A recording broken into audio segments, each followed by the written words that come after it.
You ready? We ready, folks?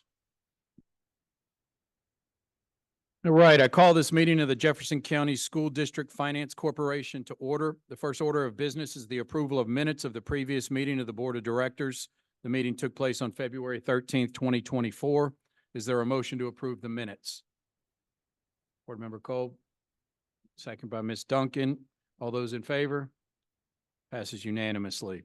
The next order of business is elections. Is there a motion to approve the nominations? Dr. Kolb? Is all in favor? All right, the motion passes unanimously. The next order of business is the approval of the sale and purchase agreement for property located at 4919 Poplar Level Road. Chief Munns will explain the recommended action. Thank you. We are going to be, this is the final property. We need to consolidate the property where W.B. Du Bois Academy will be built. So after this, we'll be ready for the groundbreaking. So this gives us approval to proceed with that purchase. Thank you. Is there a motion to approve the sale and purchase agreement for the property at 4919 Poplar Level Road? Ms. Strange? Dr. Kolb? All those in favor? Motion passes unanimously. There being no other business this evening, I would like to thank our guest, Eddie Munns, for being here and for the time and effort put into supporting these issues. Do I have a motion to adjourn? Ms. Duncan? Seconded by Dr. Kolb. All those in favor? Thank you. We are adjourned.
Welcome to the April 16th meeting of the Jefferson County Board of Education.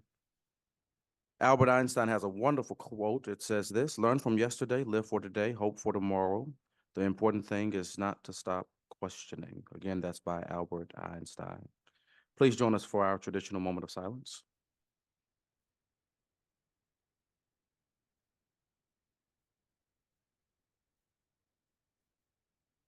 Thank you. Dr. Polio will lead us in the Pledge of Allegiance.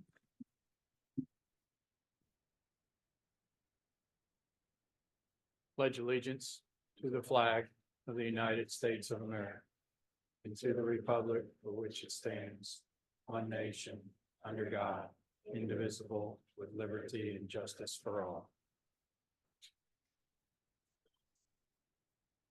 Our vision statement will be read by Ms. Gail Logan Strange. All Jefferson County Public School students graduate prepared, empowered, and inspired to reach their full potential and contribute as thoughtful, responsible citizens to our diverse, shared world.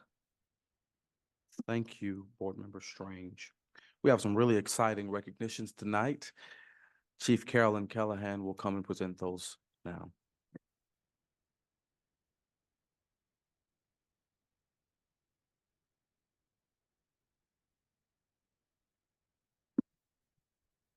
Good evening, everyone. Thank you so much for having me here tonight. Great things happen every day inside every JCPS school, and we love to have these recognitions to honor our students and staff and some of the amazing work that's taking place. First tonight, we have representatives from Eastern High School. Eastern recently celebrated being named a National Unified Champion School. That means that Eastern is one of a handful of schools and only around roughly 200 in the nation that have received this designation for its students' participation with Special Olympics and Special Olympics athletes. A banner now hangs in Eastern's gym in honor of this incredible designation, and Eastern High School was also named to ESPN's Honor Roll, which recognizes one national banner recipient in each state. Congratulations to Eastern High School for this incredible designation.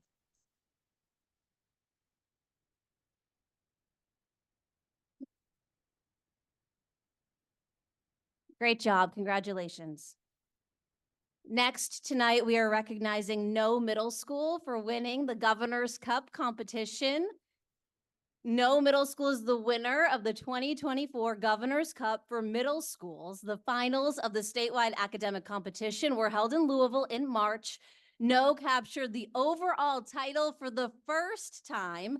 More than 15,000 middle school students from across Kentucky competed in the multiple rounds of the competition, and you're looking at the winners right here, folks.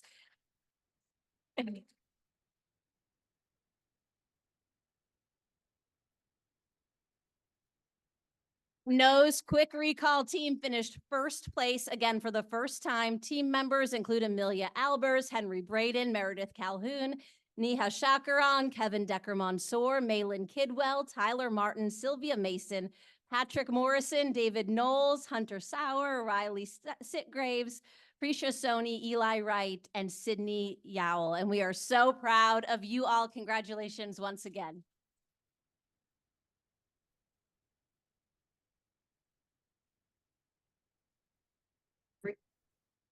Great job, No Middle School. And last but not least, tonight we are recognizing Marcus Lively. Congratulations to JCPS IT3 Innovation School Success Coordinator, Marcus Lively. He is the winner of the Kentucky Society for Technology and Education Impact Technical Award. This award recognizes and honors a technician or technical support team demonstrating outstanding achievement and leadership in supporting technology to improve education. We are so thankful for Marcus and his team for all that they do for all of our students and staff. So congratulations to Marcus Lively for winning the Impact Technical Award.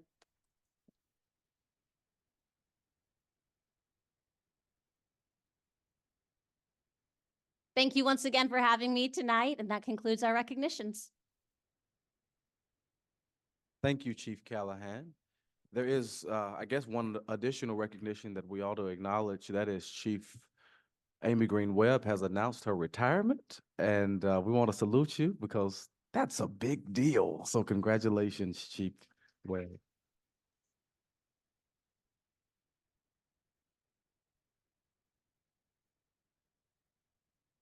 Is there a motion to receive the recognitions?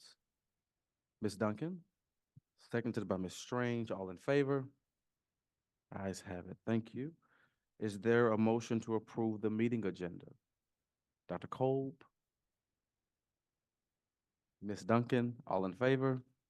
Ayes have it. Is there a motion to approve the minutes of the March 26th meeting? Dr. Kolb? Ms. Duncan, all in favor? Ayes have it. Thank you. Introducing Superintendent Dr. Marty Polio for his report. Thank you, Dr. Sholem. Board members, I bring you the superintendent report for April 16, 2024. Excited to talk about goals and guardrails today, as I think it's extremely innovative work for this board to take on as we move forward under the work of the Council of the Great City Schools and Goals and Guardrails. So real important conversations tonight that I look forward to talking about. I also, though, wanted to talk briefly about some transportation issues as we talked about. We talked a lot about the significant reduction in routes.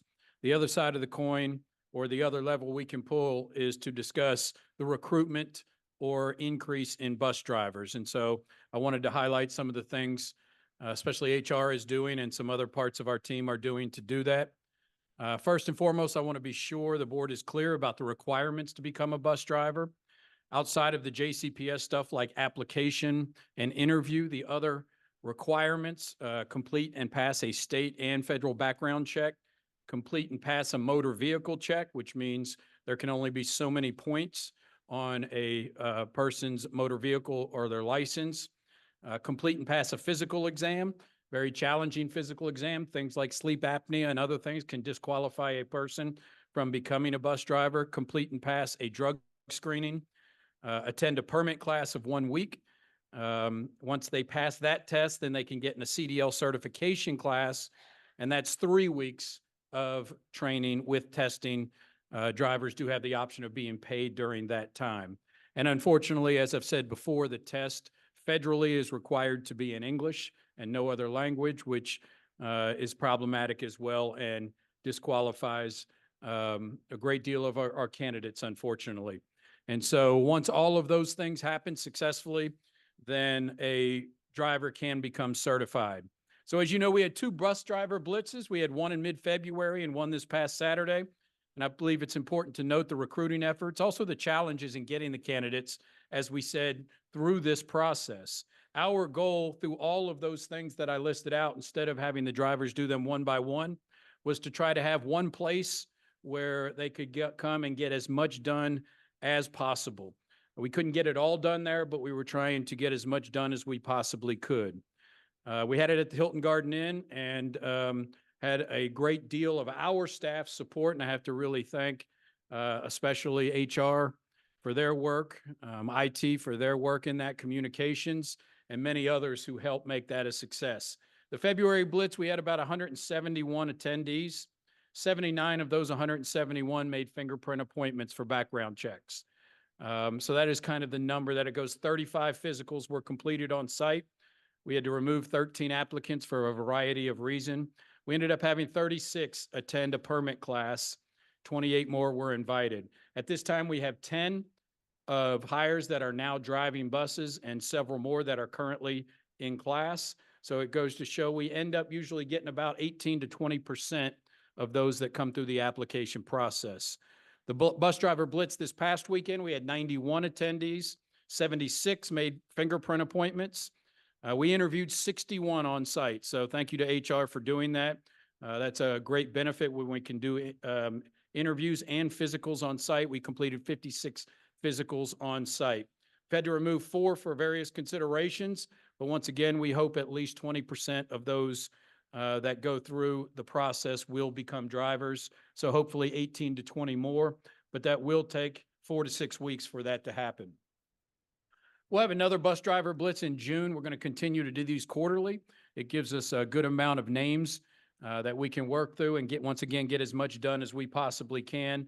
Once again, thanks to all those who had a major part of that working all day Saturday to make sure that we are recruiting bus drivers. Also want to highlight the innovative partnership we have with an IT company called El Toro. Goes well beyond passing out flyers. El Toro is an IP targeting company here in Louisville. I'm not an expert in this field, so I can't spend too much time on it, but El Toro targets IP addresses of anyone who may want to be a bus driver based on analytics and sends advertisements directly to their cell phone. And they also use digital canvassing to expand the reach, using geofencing to expand advertising to reach folks without knocking on doors or passing out flyers. So we have been able to get our advertisements to thousands of people's cell phones because of El Toro and their work. Finally, we've done a good amount of advertising through TV ads, social media ads, billboards, ads on side of TARC buses, if you've seen that. We're going to continue to work hard, recruit, attract, and retain bus drivers. We feel like we're paying better than any other district in the nation right now. We'll continue to do that and obviously continue to hopefully attract some TARC drivers as well. As you know, as some of them may be furloughed in the near future. We'll see how that plays out, but we will definitely be attracting those drivers as well. So we will continue, board members, to work hard to make sure we increase our bus driver pool. Thank you. Thank you, Dr. Polio.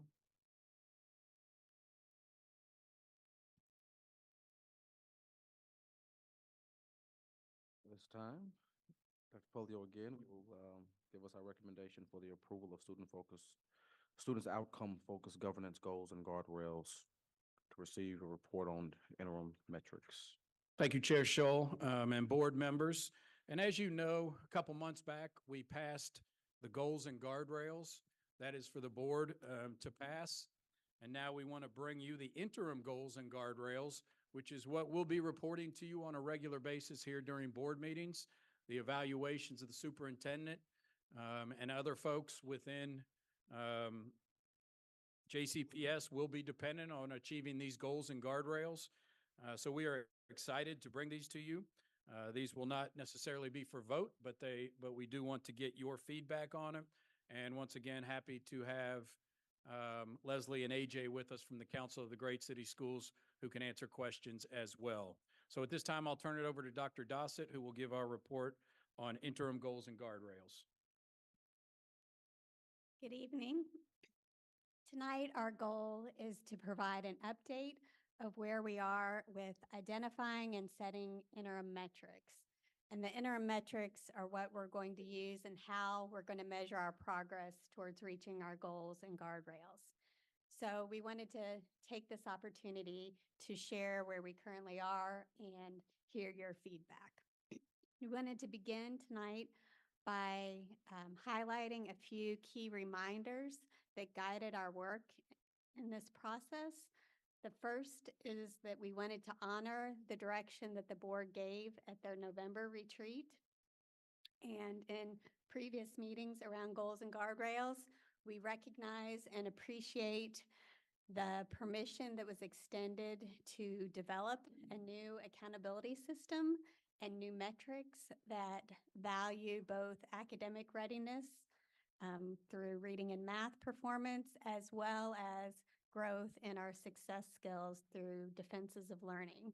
So we understand that that's an ambitious endeavor that takes time and space to design those metrics. And what you'll hear tonight is on the next few slides, our progress with that development, and you'll see some current existing measures as well as where we are in developing those new measures.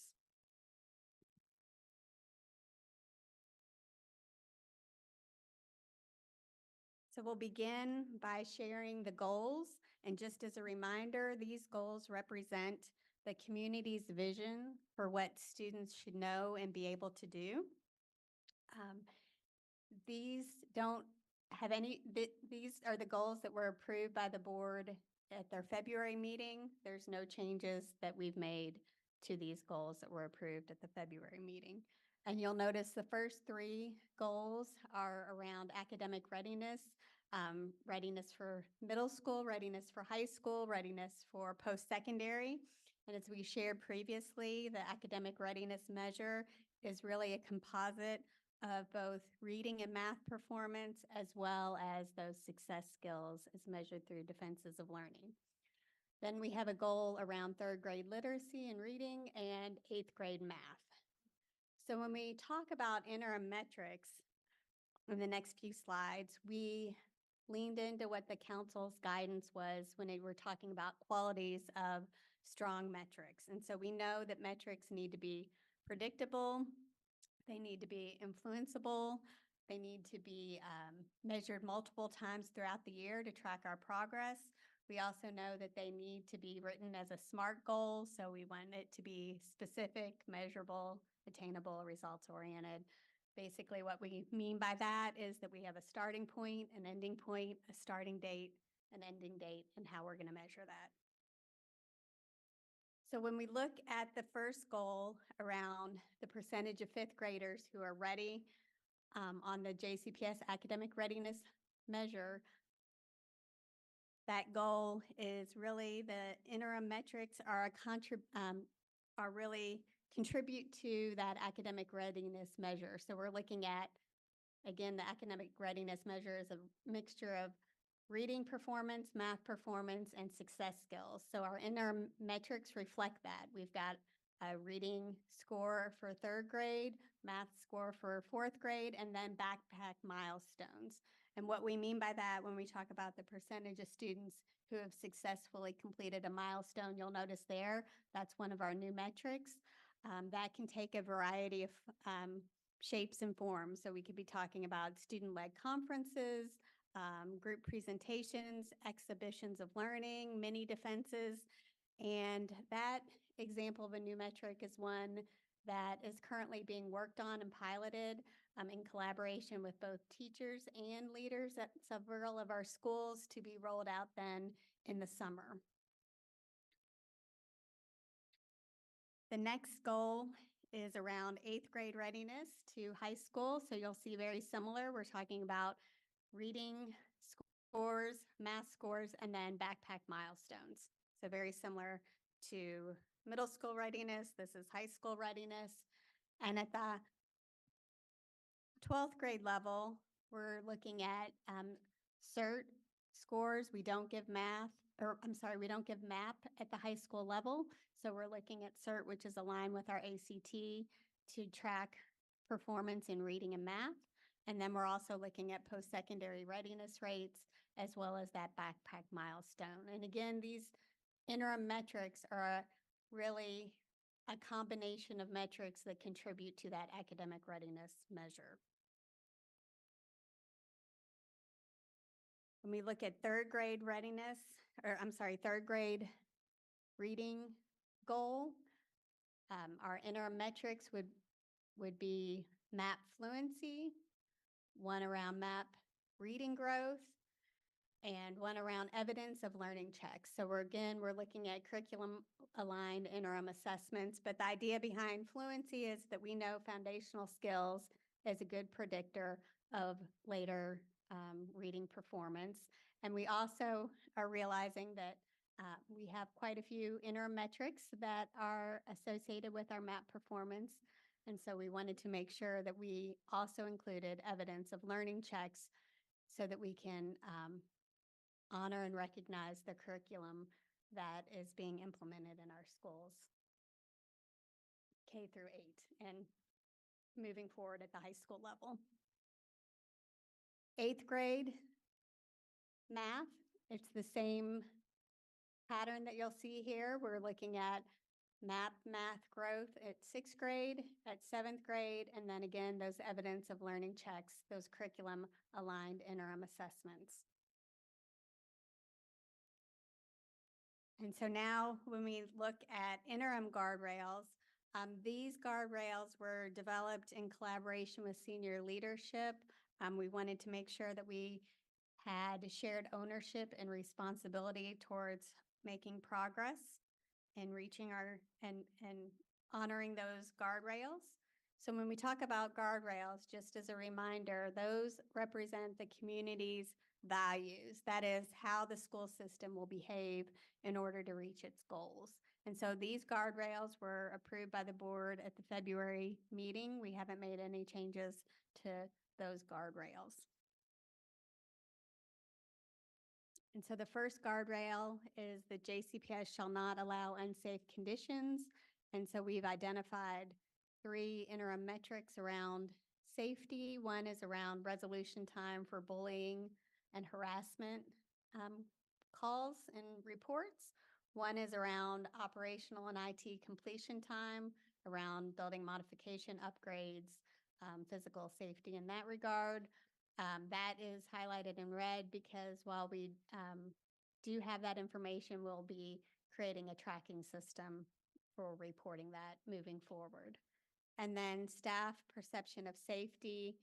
We give the Upbeat teacher engagement survey twice a year to all of our schools and teachers. And so we're able to monitor and track our progress around staff perceptions of safety.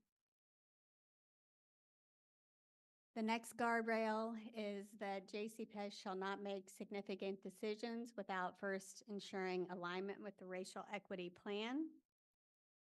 So the first metric here is around equity screener scores. Here we are tracking the percentage of principal hires that have scored accomplished on the dispositions around the equity screener. We have an interim metric around REAP decisions. That is the percentage of board action items and board policies that were filtered through the REAP and changes addressed if necessary. And then the Louisville teacher residency retention rate. Here is a strategy and a goal that is part of our racial equity plan in terms of ensuring a diverse workforce. We talk about the third guardrail. JCPS shall not make significant decisions without collaborating with impacted stakeholders. So the interim metrics that we have reported here are staff perceptions around teacher voice and leadership. Again, that data comes from the Upbeat teacher engagement survey, looking at parent and staff communication. So that's comes from our communications department in terms of sending messages to impacted stakeholders. And then the third metric is the collaborative district and school leadership team. That is a new team that is outlined, teams that are outlined in the contract with Jefferson County Teachers Association.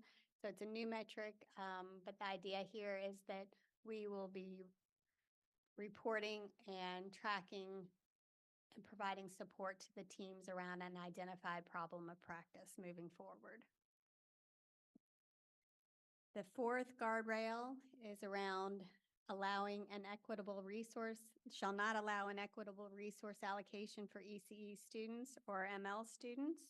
And so we have 3 metrics here. One is around our students with disabilities having exposure and opportunities to participate in general education programs.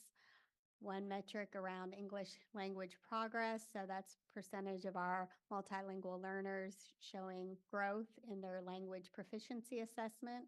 And then one around technological support. So using technology assistance programs, and that is a new metric that we'll be developing a tracking and reporting system here. But you heard at a previous board meeting some of the new technology support that is going in for our multilingual learner families. And there's similar supports in place for our students with disabilities. And lastly, JCPS shall not utilize more than the minimum number of district mandated assessments to monitor student outcomes. So for that guardrail, we've set 3 interims, one around backpack milestones, one around defenses of learning, and one around assessment integrity, just to ensure that students are participating in those types of assessments.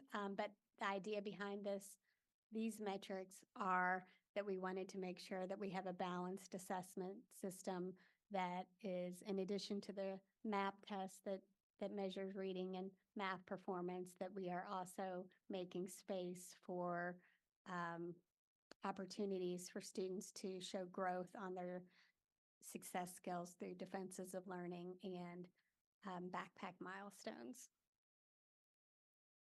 So with that, we'll open it up to questions and feedback.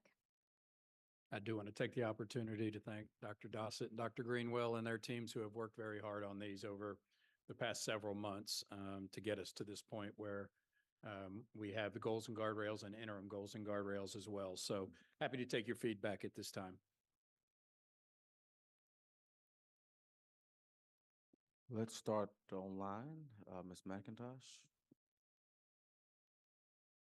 Thank you. Okay, I've got my notes here. When we talk about the demonstrations of skills and those kind of things, are we including student competitions like STLP, National History Day, the upcoming Civic Seal that's going to start this year? Are those kind of things also included in the in those metrics, or could they be included in those metrics? Yes, I'll start and then let Dr. Greenwell. So yes, those are great examples of opportunities for students to have artifacts as part of that artifact milestones and benchmark or that artifact milestones that we talked about. We want to make sure that there's plenty of opportunities for students to show their different ways to show progress on those success skills. Effective communicator, productive collaborator. The STLP is a great example of productive collaborator and emerging innovator. So those will be something that will be incorporated in this new system, and Dr. Greenwell can share more. Sure. I mean, Dr. Dossett pretty much hit that one, but in a defense of learning, a student is going to choose an artifact that best represents them. So if it has to do with a competition that they won, if it has to do with an award that they received, the defense of learning really now is to showcase what they learned from those experiences and how it helped them develop the skills they need to be successful. So yes. So just as a quick follow-up, would it have to be something that is directly connected to their JCPS work? I'm thinking Eagle Scout projects, those kinds of things. Would they be able to use those as well? No, one of the pieces of feedback in the work that we've done is to really listen and figure out how do we showcase a learner. And one of the ways that we've done that is by allowing them, and it says it in the rubric now, to add pieces of evidence outside of their school experience as well. Okay, that's great. None of my questions flow well together, so I apologize if I'm jumping around. You mentioned it just left me, the name of the survey that you all put out. Upfront? Upbeat, thank you. Would the Kentucky Impact Survey data, could that potentially also be used? Because I know it asks different questions. That's a great question. And so we chose the Upbeat survey because it's given multiple times a year. The Impact survey is given every other year. And so following guidance from the council in terms of having a strong metric that is measured multiple times during the year, we moved to using Teach Upbeat instead of Impact. But that is still data that would be important and valuable to look at. Thank you. So for the equity screener, when candidates are being interviewed, is it possible for them to score an accomplished if they are not already serving in an administrative role? So they're moving, for example, from the classroom to an assistant principal role. Maybe they're coming from another district where they have not necessarily had the same guidelines or job expectations as in JCPS. Yes, it's possible. And in fact, we have candidates that come from outside of JCPS that are still required to submit an equity screener and show evidence of their dispositions across these 4 areas. Okay, and then just my last question, because the students spend the most of their time in the classrooms, they're with their teachers more than anyone else. So can you tell me what JCTA's advisory role or collaboration has been in developing the metrics? So in terms of developing the metrics, we do have for the goals section, when we talk about the backpack milestones, we do have a group of people that are providing and staff members from JCTA and leadership that are providing input into those backpack milestones and what those rubrics will look like. We've shared the goals and guardrails with our collaborative district leadership team. We have not yet shared the interim metrics. Okay, but we are going to, before implementing this, get input from the practicing current classroom teachers, correct? Yes, and when it comes to the academic readiness measures, we have gotten input from classroom teachers and principals. We're piloting in 11 different schools, so they are giving Okay. feedback. And I'll let Dr. Speaks talk a little bit more about that process. So like Dr. Dawson said, we have a road team that we currently work with, where we work with teachers, academic instructional coaches, and principals in order to get feedback. And we've done this along the way so that this process has had multiple iterations, and we've had a lot of feedback to determine whether or not this is effective and to determine how this looks actually happening in a classroom with actual students. So that we've met with them and we continue to meet with them in order to get that feedback, and are actively in the process of refining what this process will look like based on the feedback of the road team. Okay, okay. I appreciate all those responses. Thank you very much. I want to make sure though that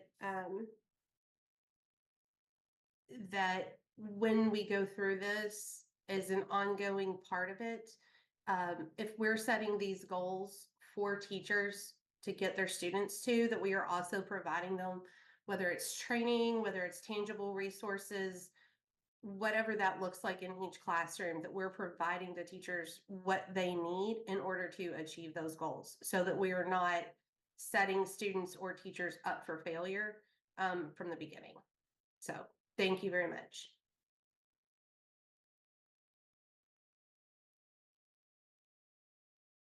Mr. Marshall? Thank you, Chair Scholl. Thank everybody for your hard work on this. I'm so excited to continue pushing this work forward. I've got 3 goal questions, then 3 guardrail questions after that. So first, we definitely want this to be all of our goals to our community to have the ability to articulate what these goals actually mean. And so could we give like a 1 or 2 sentence summary of how we would expect the community to explain a backpack milestone? So if they see, their student met these backpack milestones, how will we expect them to explain that? So right now we're in the process of rethinking and rebranding. And then offering training going into it. But kind of what I told you all from the beginning is we're building this as we go because we want it to be right and good, which means it's going to take some time to get exactly what we want. And that's why the feedback and the process itself has been a process. So right now for a milestone, if you think about a student's learning journey, we are really understanding that there are points along the way, checkpoints along the way where we can say you're making progress towards your goal. So if you think of 5th grade, 8th grade, and 12th grade as those big spots, we think of it like you're going to your next destination, right?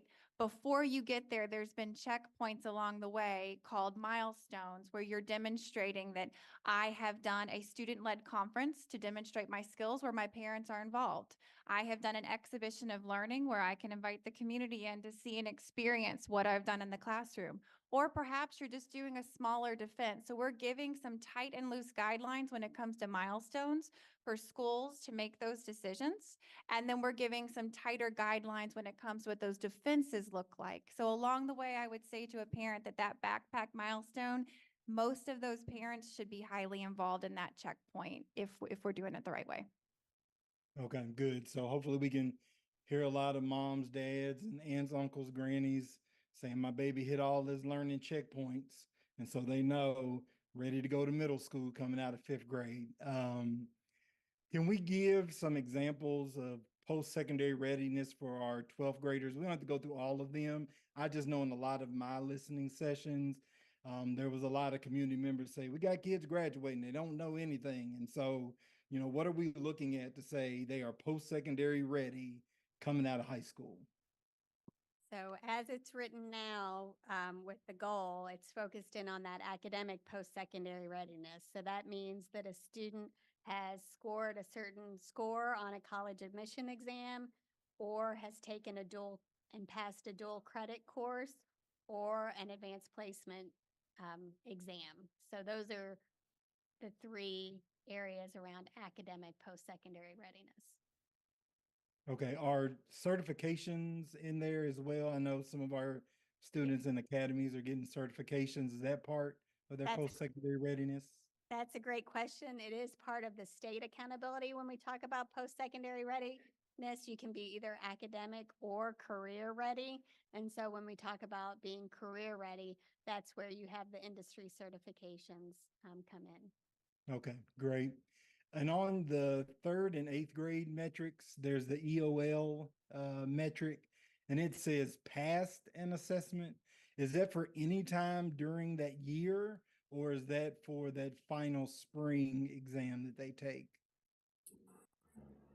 That would be the spring exam that we're tracking year to year. Okay, so we would require them to have passed that spring exam. So if they That's what pass we'll the be one in the reporting. fall, but then fail in the spring, then we're not counting that towards that or towards that goal. I'm sorry, are you talking about the are you talking about the Yeah, maps? evidence or of the learning metric. Oh, okay. So, sorry, that is referring to the curriculum aligned interim assessment. So that's something that we're still in development on. So it's a new metric. We don't have all of that designed yet. So we will be bringing updates to you as that gets further refined. Okay, I perfect. appreciate your feedback on that part. All right, great. For guardrail number 1, Ms. McIntosh had some great questions as well. Are we not still utilizing comprehensive survey that goes out to parents? Yes, that, again, that's a great question. And so we do give a comprehensive school survey that we administer to all parents, students, and staff. Currently, we give that one time a year. So it doesn't meet that strong quality indicator of having multiple measures throughout the year, unless we wanted to do another survey, but we tried to, as much as possible, use data that we were already collecting. Okay. Yeah, I was just wondering. I know we send that out, but I definitely agree. If we're only sending that out once a year, then that's probably not the best reliable data for that. On our guardrail, and this is for Dr. Polio or the team, the guardrail around our REAP analysis. I know that, you know, recently we've had a lot of discussions about that REAP process. And so looking at this guardrail again and trying to be very specific around our language, I'm wondering, and I'm speaking to my colleagues on the board as well, if we need a conversation around significant decisions versus bring recommendations, because 2 things I worry about here. Number one, and Dr. Polio, let me know if this would also make you feel this way. If we're talking significant decisions, number one, that might put administration in a bind to try to figure out what they believe to be a significant decision. Number 2, putting them in a corner to try to force alignment to get through this guardrail versus being organic in the nature of what we're honestly seeing from that analysis. So any concerns about that language, Dr. Polio, the team, and any of those concerns? I don't have any concerns about it. I think we need to come up with some procedures on that we share with you all and have a discussion to make sure that we're following the right protocol when it comes to REAPs. And so But no, I don't, for me, I don't see any problem with that. Okay, yeah, just don't want to make sure that as we proceed with the process, that the board, administration, community are all clear on what this guardrail's purpose honestly is, and where it does provide, some leeway of thinking on the superintendent and team's behalf. Finally, last question I have, on our stakeholder guardrail, for those metrics, is there a place, or has there been conversations around an increase in admin team-led public forums for larger recommendations that are coming before the board?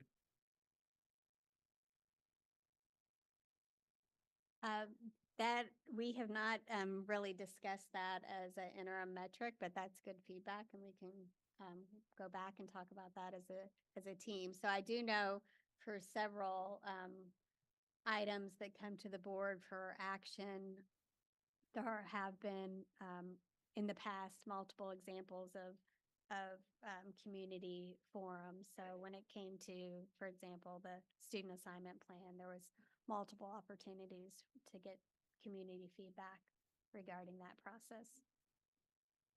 Yeah, I really, and I think through this process, as we are, as a board, trying to grow in our processes and establish a better foundation of governance, it seems that for a lot of these bigger recommendations, that public forum setting gives an opportunity for the community to ask more questions, to get them answered that night. Board meetings just aren't that time. Community can speak, they can ask questions, but they're not getting those immediate answers at the board meeting. And so, I would really like to continue to push to move a lot of these presentations that are going to lead to community questions to more of a public forum setting, especially if it's larger action items. But that's all the questions I have. I appreciate everyone's work on this. Thank you, Mr. Marshall. Ms. Duncan?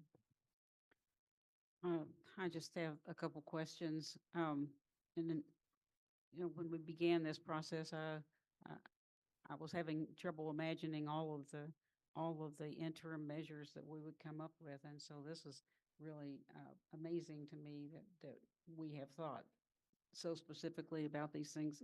One of the questions I have about the stakeholder collaboration guardrail, when we're talking about communication between teachers and parents, administrators and parents, what direction are we going to give our staff, our teachers, about keeping that record of communication, or what are we using to record that communication that's between teacher and parent?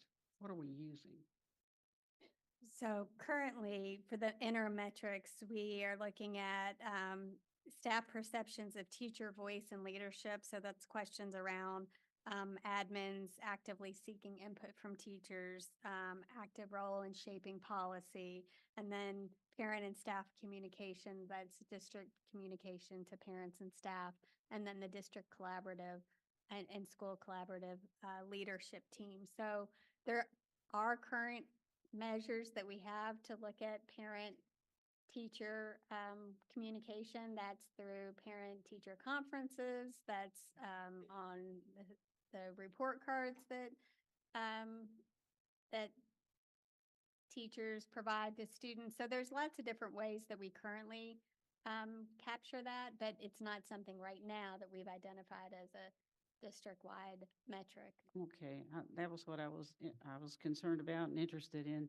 I know one year when I was at Southern, we kept track of our individual phone calls with. So we still do that. So in Infinite Campus, there's a portal in Infinite Campus that tracks parent communication, student conferences, and the teacher can indicate whether it's a phone call, a letter, a meeting, and the admin team does that as well, but it's just not a metric here. Okay, very good. Yeah, the other question that I had, when we talk about expecting growth on success skills, growth from fifth grade to eighth grade? Is that what we're talking about, the growth, or when we're wanting students to demonstrate growth through on their success skills, but when are we wanting them to do that? They're at the just at the backpack defense, where people somehow know what they did at the fifth grade and now they're doing it at the eighth grade, or is there some other way that we're looking for growth in that? So right now, the way that the goals stand, they are looking at fifth grade, eighth grade, and 12th grade academic readiness. So it's a composite of how that student did that year in looking at their map, reading and math, and looking at their success skills, so their defensive learning. So we're not necessarily looking at growth from fifth to eighth, if that helps. And then I would just add, so within a grade, so for example, within fifth grade or with eighth grade, the rubrics allow for teacher feedback. So there's an opportunity for students to get feedback, and they also do a reflection so that they can see how over the course of the year with any particular artifact they've made progress. Okay, very good. Well, thank you all so much.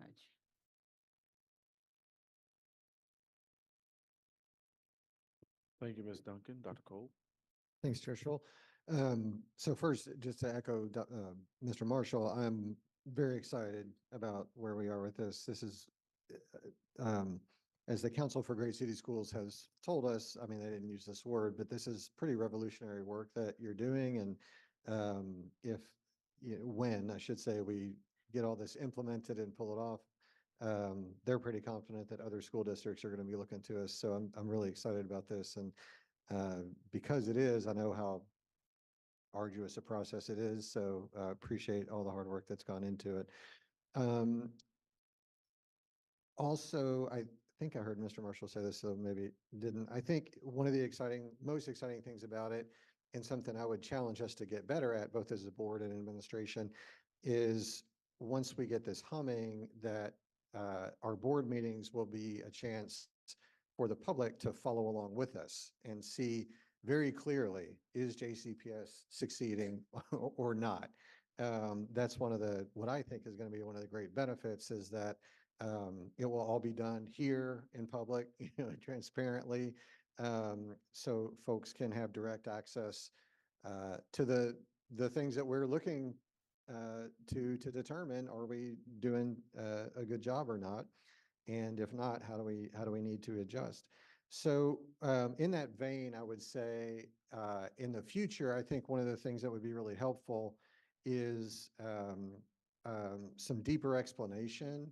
And it doesn't have to be like a part of the main slides, main presentation, but, almost like an appendix to presentations, like, this is what this means, this is, and of course, you're not going to be able to cover every question that everybody's going to have, but more detailed to allow us, both as a board and as a community, to reorient ourselves to the work, remind ourselves what the work is, because no matter how committed we are as a board, sometimes it's only every 3 or 4 weeks that we really have a chance to kind of dive deeply into this.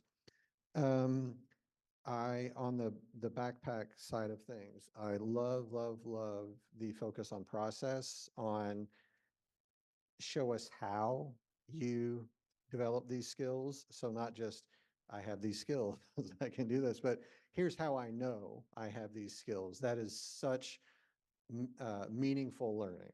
It goes well beyond superficial demonstration of learning, and gets to, even in the business community these days, buzzwords like metacognition and reflection are everywhere in terms of employees, really improving performance. People are learning how critical reflection is, even if you ultimately don't do as much work concretely. If you set aside time to reflect, it is proven to make one a higher performer. So I'm really super excited by that. The flip side of that, I think, is not the flip side, but a challenge, I guess, is with these backpack measures that we're developing. I would just and I know you know this, but, challenge us to be as rigorous as possible in these metrics that we're developing. They have to really be meaningful. Because I think a lot of us, if not everybody on the board, one of the main reasons we wanted to move away from, certain standardized measurements is that we don't see them as really meaningful measurements, nor do many, many other people that are much smarter than me. So if we are developing these metrics, I would really like to know, as we go through the process, okay, how do we know that those are really meaningful metrics? And I know that adds an extra layer of challenge to your work, but I'm not here to make your life easier. And this is an example too. And I don't mean to, this makes total sense within the current realm in which we live. I know there's at least one JCPS school, and probably others, that is offering extra instruction to students after school who are right on the line between novice and proficient to try to, as indicated by MAP, to try to get them above that proficient line.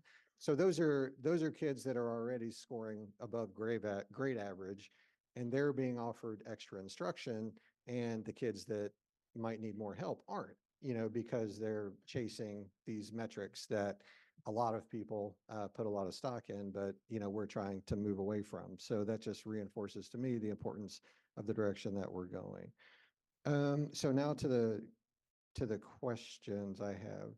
In terms of the interim goals in terms of interim goals, how, at this point in the process, and it's probably going to vary from goal to goal to some extent, how much confidence are you able to say at this point that the interims are going to be indicative of the long-term goals? Or is this kind of like well, here's what the research says, but we're having to make some kind of logical leaps based on that, and we'll know in the future? How's that process kind of played out? So, yes, to all of that. It is a mix. I mean, we feel, I think we can say there's some confidence that some of the existing metrics have been shown to be highly predictive of the goals. So when you talk about third grade reading performance, we know that fluency and growth are highly predictive. Second grade growth and fluency is highly predictive of third grade reading performance. But for some of the other metrics that are new, what we have developed is based on research in terms of what we think and what we know from research is strong metrics that should be related to the overarching goal, but that's something that we'll be able to test with time. Okay, so interim goals are meant to be examined and revised as we go through the process. Is that? I think particularly with new metrics, Yeah. I would hope that we would take that opportunity to adjust if we need to based on what we're learning. And if I could add, anytime you're doing something away from a standardized measure, there's going to be a level of subjectivity. Yeah, totally. And so we're trying to get as objective as possible. To answer your question on the rigor, this is the first time we will have consistent rubrics across the district, consistent expectations. And then we're also, when you said kind of definitions, tell us what this means. We're developing a playbook, and that's part of Dr. Speaks and I that we've been working on that. So I think a lot of the things and the questions you've asked are in the process. Great. But I love the feedback because it makes us feel like we're on the right track. Good, awesome. And then just another few things on the guardrails specifically. So just a clarification for me, and apologies if I should know some of this already, I probably should, but what is an identified problem of practice? That's on guardrail 3 or 4? Right, that's around collaboration. So that is something that, again, is one of those new metrics that's Okay. underdeveloped. So the idea behind a problem of practice generally is that that's something that's agreed upon among a team as an area of study that we've said this is a need. Let's develop a plan of action. Okay. Let's study how we're implementing some of these strategies and adjust along the way. So Okay. It could look different from school to school, team to team. Okay. And I could add, that goes back to, if you remember, several years ago with JCTA, we had Rubenstein, Dr. Yep. Rubenstein present. That was his model, which was Okay. a form of collaboration, which was to form a 50-50 committee, pick a problem of practice, whether it's at the district level or the school level, and then implement a plan to improve together. Okay, super. Perfect example of the sort of thing that could be in an appendix in future presentations. Yes, excellent. That's awesome. And then to Mr. Marshall's point about the REAP, I've been here since before we had a racial equity policy and seen it developed every step of the way. I'm still, as somebody who's been heavily involved in that process, I'm still getting some mixed messages from staff about what certain things mean. So for instance, we, I think, use the term pass the REAP on here. Some staff have told me that, well, the REAP isn't really something you pass. It's like, it's meant to be a structured way to provide feedback, to see if there's a way to make things better or point out issues that we may not have thought of, but it's not really a pass-fail sort of thing. And it might sound like a minor point, but I don't think it is. I mean, I think it's important I think somebody even said, maybe it was you, Dr. Polio, about a protocol around, like, I think it's very important for such an important aspect of the work that we do to be ultra clear to everybody. This is how it works. This is what this means. This is what that means. And then finally, the last question I have is around the guardrail metrics. So with the goal metrics, obviously the board clarified 5 goals that are SMART. And then you have interims, but the guardrails, you can't really have SMART guardrails. So the interim metrics are not really interim. They are like the metrics. I mean, I guess it could be kind of a semantic thing, but so these are a little more subjective, which makes sense. I mean, the goals are vision, the guardrails are values. So values are inherently going to be more subjective.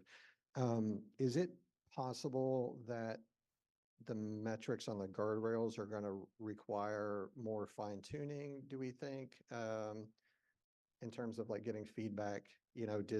Like, for instance, I'm just thinking like on the shall not make significant decisions without collaborating with impacted stakeholders. Well, what if we crush all these metrics, but then people still feel like we didn't, we didn't live up to the guardrail, which is entirely possible through nobody's fault, really, so I would just, again, challenge us to be attentive to that issue. So thank you. Thank you. Thank you, Dr. Cole. Ms. Strange? Thank you, Chair Schul. As a novice at this, let me just say that I attended some backpack defense activities at Foster. And oh my gosh, I was blown away at what these students knew and how they defended what they knew. We all would have been so proud of those young people.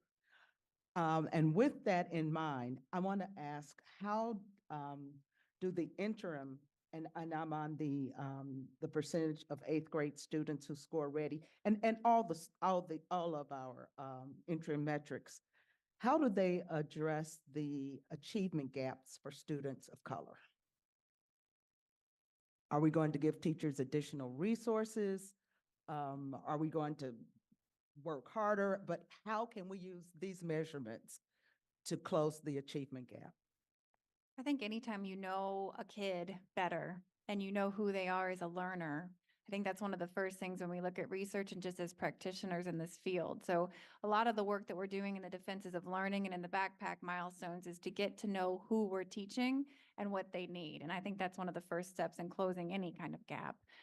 Also, when it comes to MAP, the points that we have addressed that were listed here that answer the goals that the board set are key pivotal times that I think are good signs for us along the way to make and address those things. So in 6th grade, you can shift quickly. In 7th grade, you can shift quickly. So I think at least the points and the metrics listed are the right times to be able to do something about it. And then the defenses of learning are really shifting perspective to understand who our kids are as opposed to just what can they remember.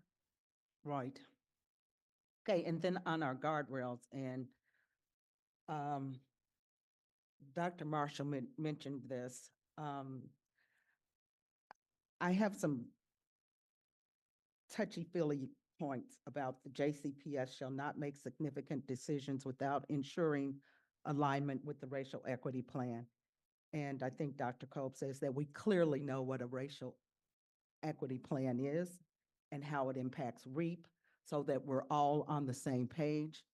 And then for us to have one of our guardrails as to not making significant, and this is not for you all because you all have nothing to do with this, but if we're making significant decisions without collaborating with impacted stakeholders, I think we just did that. And so I would just ask my colleagues on the board that we allow the staff to have the time that they need to make these kind of significant decisions without them having to feel rushed and pressured, without being able to get everything they need to make the best decisions that they can make. Because this just smacks us in the face of not doing what we said we were gonna do. And that's on the bullying, because this is the bullying and harassment issue, which is such a key problem in our school system. We'll be developing other resolutions and accountabilities for those students who continue with this kind of behavior. Right, so that is part of the student support and intervention handbook in terms of there's a progressive level of resolutions and discipline that's associated with each of those infractions or events. So this is just one example and one metric that is specifically focused in on a way for us to measure unsafe conditions. Right. There's several that are a part of that handbook. Okay, and do we hold them as accountable as we need to? Dr. Polio, do we hold these people who break the rules and the infraction and continue to bully and harass people? Do we hold them, those students accountable?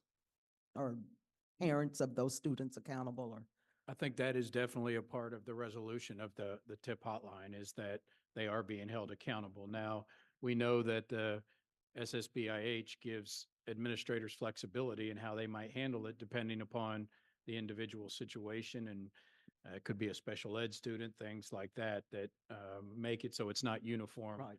discipline necessarily across all students. It's kind of the law, but you know, that is a part of the resolution process, is ensuring that takes place. Okay. That's all I have. Thank you, Ms. Strange. Thank you all for this presentation. My questions surround the interim goals.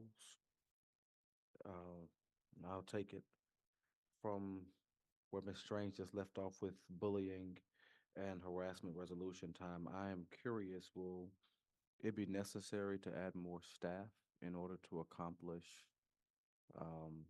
this interim goal, interim guardrail?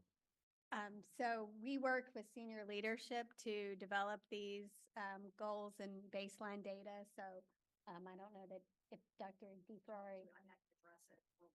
Yeah, if you want to staff. Please.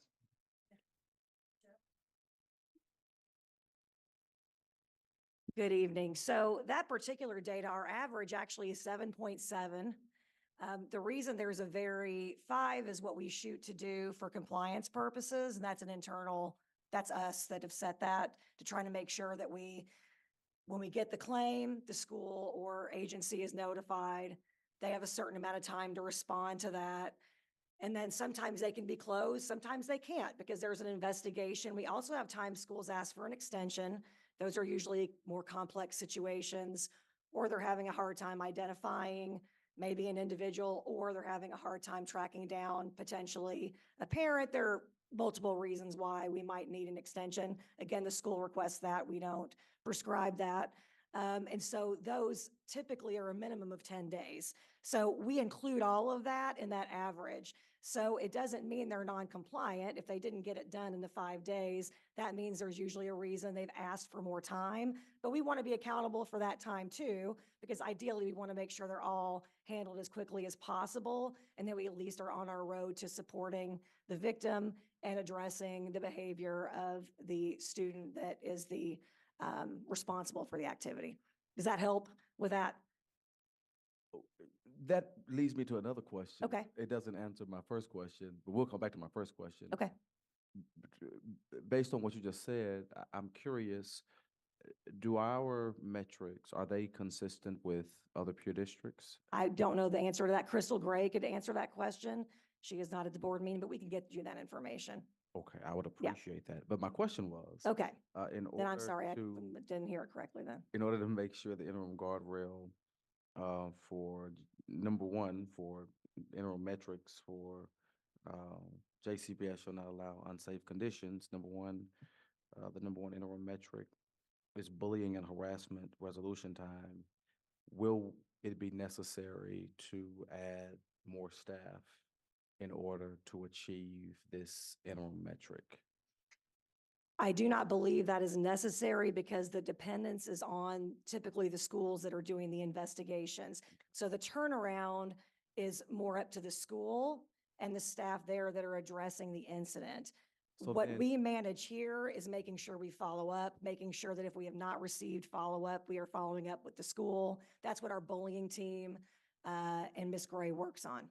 So I guess I'm unclear on how we will actually achieve the improvement from 33% to 40% if it is based on, I guess, school compliance. Well, holding them accountable for trying to be expedient and effective with their investigations and follow-up of matters, making sure that they're not addressing it quickly, not following up. Those are all things that we're currently managing. And so obviously looking to our assistant soups, to our executive administrators, if we're struggling with school response time, making sure that we improve that. Of Thank you. course. As it relates to staff perceptions of safety, I'm curious as to how does addressing student behavior intersect with this interim metric?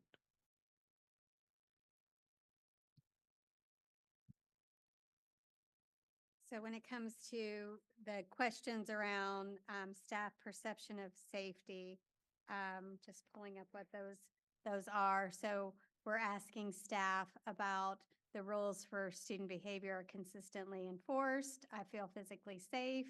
My school is physically safe environment for students, and disciplinary practices are applied fairly to all students at my school. So those are the questions that make up the staff perceptions of safety. We ask, there's very similar questions that are asked of students as part of the quality of school climate and safety survey that's part of the Kentucky Summative Assessment Test and Accountability System. However, that's only given again once a year. So it would, if that's something that the board is interested in building in as an interim metric, we would just need to increase that survey and give that more than once a year.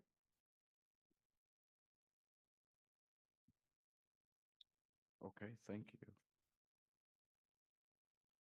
As it relates to the equity screener scores, that is only related to principal hires. Am I understanding the equity screener correctly?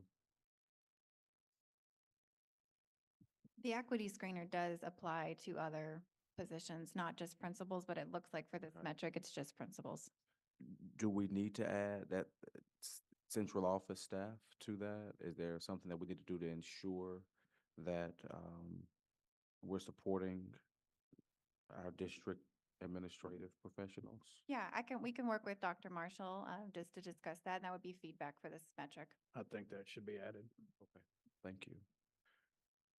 As it relates to Dr. Greenwell, you very excitedly said that parents, we should expect parents to be more involved in backpack checkpoints. I'm very curious about that as a parent who has a son doing backpack on Friday that he will not allow me to attend. Would you please tell us how we should expect parents to be involved in backpack checkpoints? So let me tell you two things about that.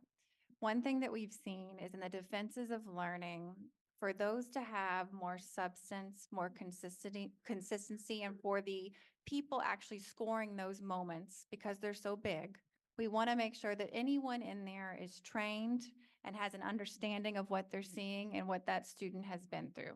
So some parents may have less access in that defense, so we're adding the backpack milestones as those checkpoints along the way. So for example, if a school chooses to use student-led conferences, the parent should be involved at every single parent-teacher conference with their student using a format, and we have procedures and protocols for that, as well as guidance for schools.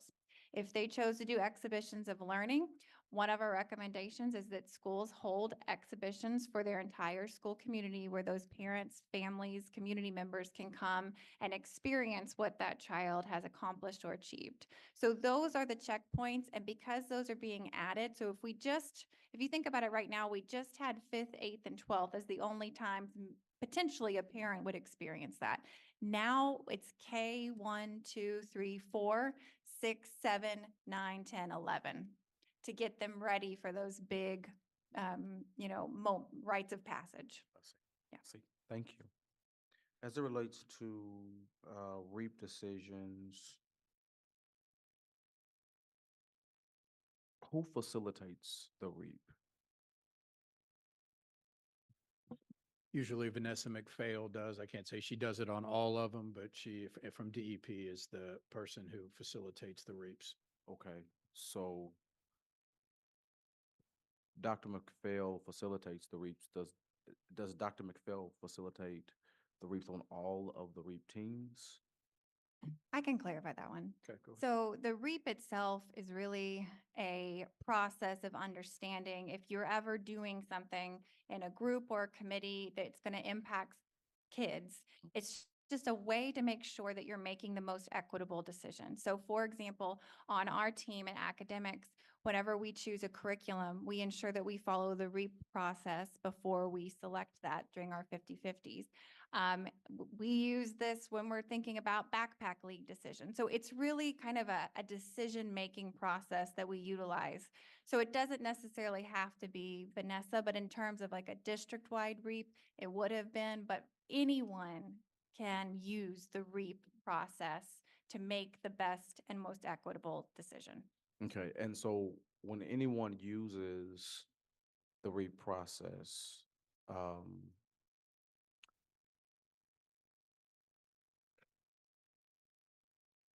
is DEP always at the table to facilitate that or no?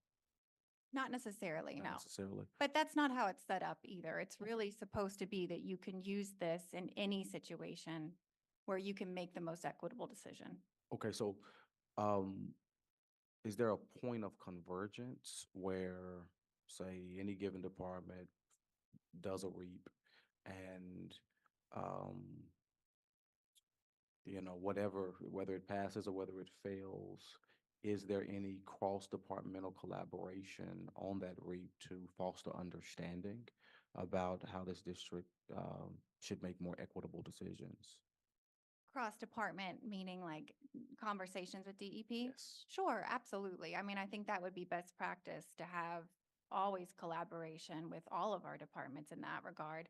I know working with Dr. Marshall and his team, the REAP itself has been something that they have championed and trained on. And then also it becomes part of us to make sure that we're ensuring that racial equity happens in our own department. So I think maybe I don't want to speak for Dr. Marshall, but I would say, yes, there is collaboration at that point, but it's also the onus has to be on us to know how to use that as well. Now, when we have district-wide initiatives, who carries out that REAP? So I think it depends in some ways. So on my end, I see curriculum as district-wide. Our 50-50 committees with the district representatives and the JCTA did that. The one regarding transportation was more of a, called committee, come together and have a REAP. So I don't know if there's a particular person responsible for those. And I will say the vast majority of REAPs are done at schools as well. Right. So, I mean, those would be done at the school level led by school teams. But I mean, I think these are things that we definitely can work together to improve the process where we get some strong protocols that we would present to you all on those. And I would really appreciate that because from what I understand, there are at least 3 REAP teams, if I'm understanding that correctly. Is that correct, Dr. Marshall? And so I guess I would like to be clear about, I want to be certain that DEP is leading on these REAPs, especially district-wide REAPs. And I think it's important to clarify whose REAP matters. And I think it's important that if we're going to have a community REAP team, for instance, that that team not be a stepchild to the other REAP teams, because that undermines our integrity as a district. So I would like to see us clarify protocols concerning that and sort of have a centralized way in which we carry out this REAP process. Did I articulate? I'm not misunderstanding anything, Dr. Marshall? Okay, thank you. As it relates to parent communication, is constant contact the only contact method that we're looking at using? That's currently what we have identified as being brought back to the board to report on, but that's not the only way in which parents are communicated with. Is constant contact effective with our multilingual population? And so I'll let Chief Callahan respond to that piece.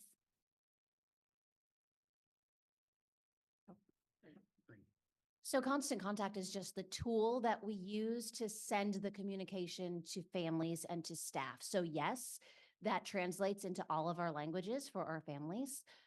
They choose which language they would like it to come through in. So we put constant contact on there because that's how we get the metrics through that system, because that's what we send the messaging through. For families who may not have technology, are they in what ways are we thinking about ensuring that they receive communication? On this, we're just looking at the email that we send out because that is what we can get the data through. So we can look at our other forms of communication and outreach with families and see if there is a data point that we could pull. It's just not as accessible and clear for us. Yeah, I'm concerned about that because I do think it's important as we collect data. We know that we have 20% almost of multilingual learners in this district. We also know that there are many families that they don't do email. So how are we communicating to them, especially in times like we're in currently where we need to be reaching every single parent in this district, every single guardian. And so I would like to see some expansion of how we are communicating with parents to ensure that we are not limiting communication to people who do not have the requisite technology to receive it. Finally, well, not finally, the Louisville teacher residency retention rate. Right now, I know that we have that's connected pretty entirely to University of Louisville?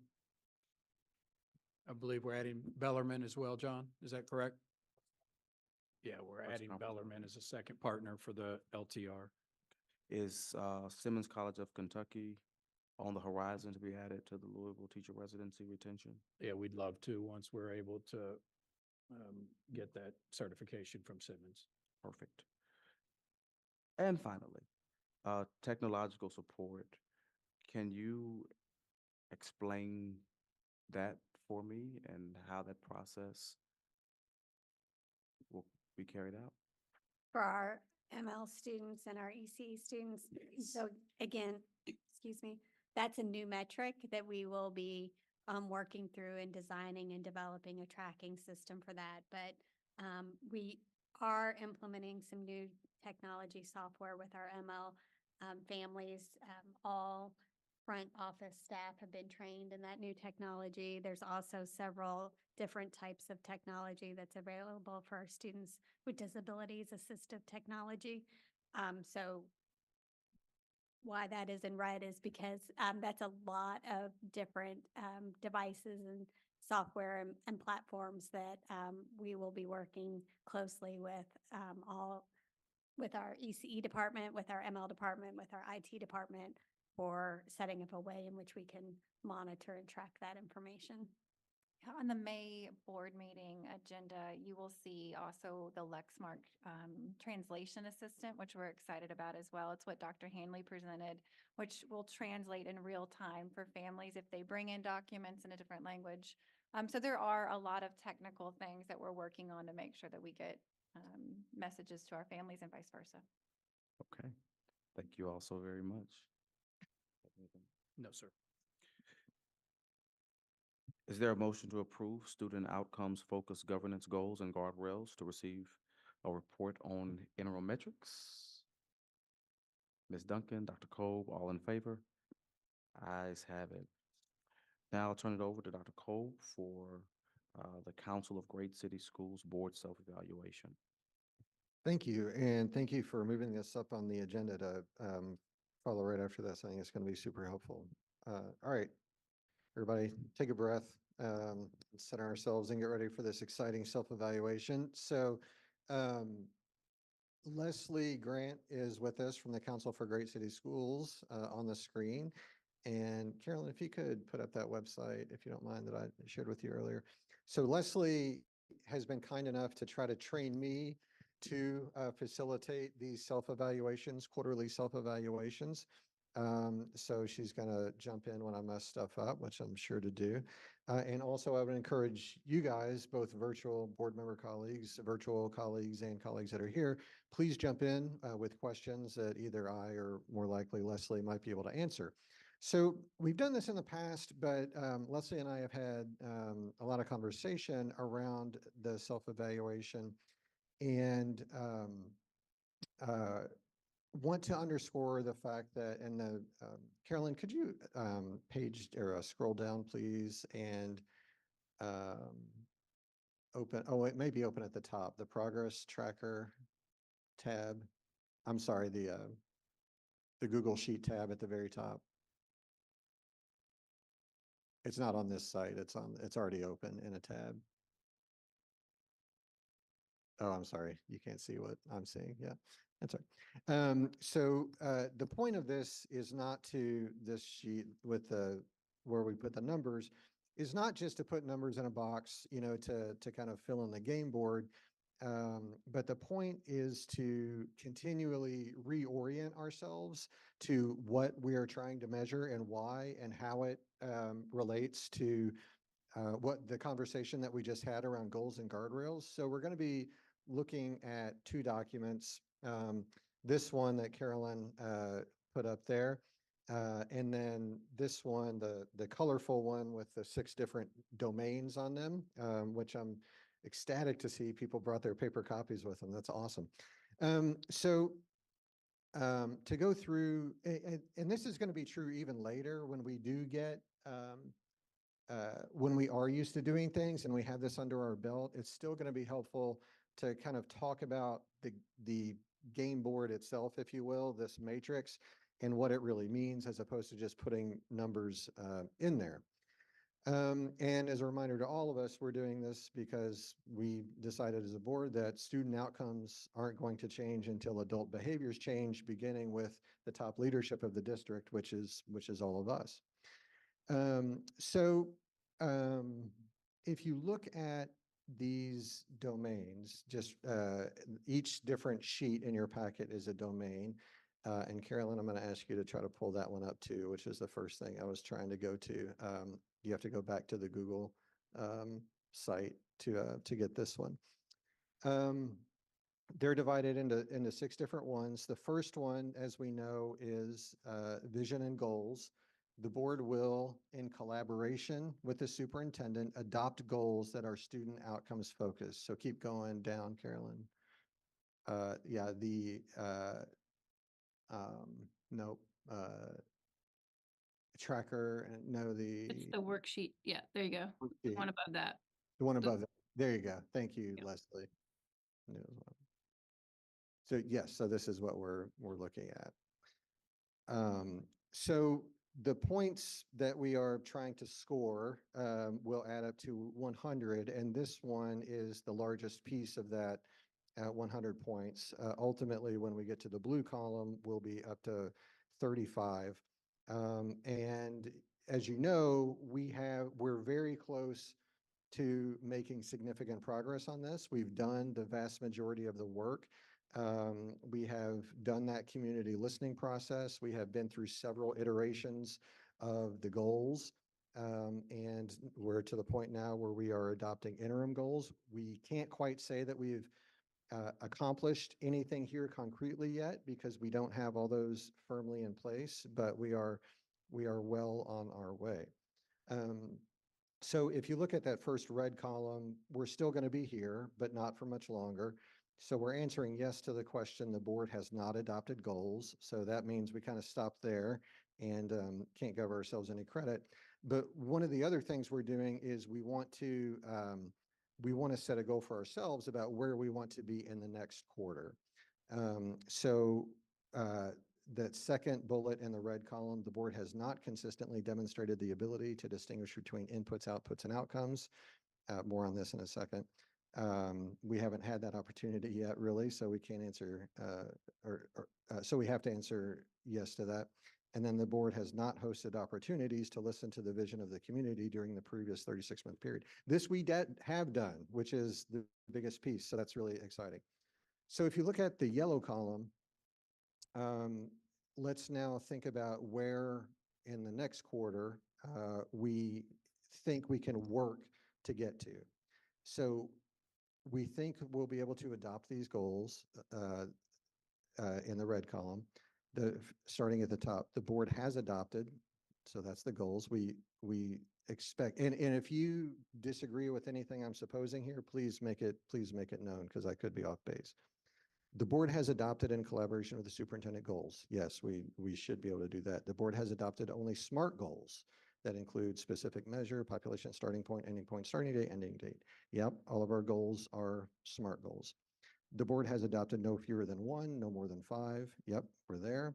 The superintendent, or we will be. The superintendent has adopted 1 to 3 interim goals. We just heard about those. The status of each interim goal is able to be updated multiple times during each school year. We just heard from Dr. Dossett several times why we're not using those once a year measures. So that's a pretty firm yes, I think. So, and then the board publicly posted the goals for public comment prior to adoption. So as you see, once we officially adopt these and take care of that pink column, we're also going to be taking care of that yellow column, which is super exciting because it means we're making great progress. And then, I won't go through all of these green and blue for every one of them because that would take all night long. And you all appear to be prepared, having looked over all this, which is awesome. So you've probably read them to yourself many times. The only thing I will highlight, because it's an issue that I still have trouble with, and Leslie assures me I'm not alone, is related to outputs, inputs, outputs, and outcomes. So the work that we're doing is designed to be focused on the outcomes. What is at the end point? What are students going to know, be able to do, and how are we going to know that they can do those things? That's where the board's focus is, because we represent the community, and the community gave us lots of feedback about what they want JCPS to provide for students, for their children. Outputs, so inputs are at the beginning of the process. Outputs are in the middle of the process and correlate to those interim goals we just heard about. So that's inputs beginning, outputs middle, outcomes end, and the board is, the board's role is to stay on this end, so that we set clear and demanding expectations for Dr. Polio's administration. And we expect him and his team to work to meet those expectations. And we hold him accountable if there is some shortcoming there, and we work together to close that shortcoming. And again, please jump in with any comments or questions at any time. So this one I will go to the green on, this first one, because it's the most important, most points, and because we think we can get to the yellow. So let's see together, can we get to the green? So the board's first box in the top of the green column, the board's goals all pertain to desired student outcomes. That's going to be a pretty firm yes, I think. In addition to the goal ending points, the board has adopted annual targets, goal ending points for each year leading up to the ending dates, blah, blah, blah, blah. This one seems like to me is going to be challenging, if not impossible, for us to do at this point, given where we are in the process and the metrics that we are developing ourselves. So I think the yellow box is probably as high as we're going to be able to get, but Leslie, does that jive? Yeah, I was just going to say a note about that is like with some of them, I think you have a lot of the specifically the interim information that you're going to need. Some of them, you all agreed when you set these goals that you wouldn't begin to really be able to understand where they were for another year or so with the academic readiness ones. So again, this is not about like, if you don't earn these points, Right. the process you're going through is very healthy. So there will be specific goals and interims where you can get information. You want to set annual targets for as much as you can. And that needs to be informed by the staff. They would have the information on your tracking over time in terms of where they anticipate those to be. You probably don't want to get into the habit of setting, just straight line annual targets, because that would indicate that you are just, already doing the thing you need to do to move on up. And so having those goal ending points for each year, which mean your overall goals, where you want to end for that year, y'all need to have an informed conversation around that. And then the interim goal ending points, you would need that as well. And I do note, I don't know all, but for the interims, the term on those is a lot shorter. So you may get to, I noticed you had a year, maybe 2 years for a lot of them. And that's, it's where you want to be. You want to be understanding how you're moving with that and probably need to adjust before you get to the end of the full goal. So that one I would say you can get far away with a lot of them, but you're probably not going to complete that circle yet. These may take a year or two to complete, and that's okay. Because again, you want to make sure that you have what you want in terms of understanding the backpack and the academic readiness measures. Thank you, Leslie, very much. So, in terms of the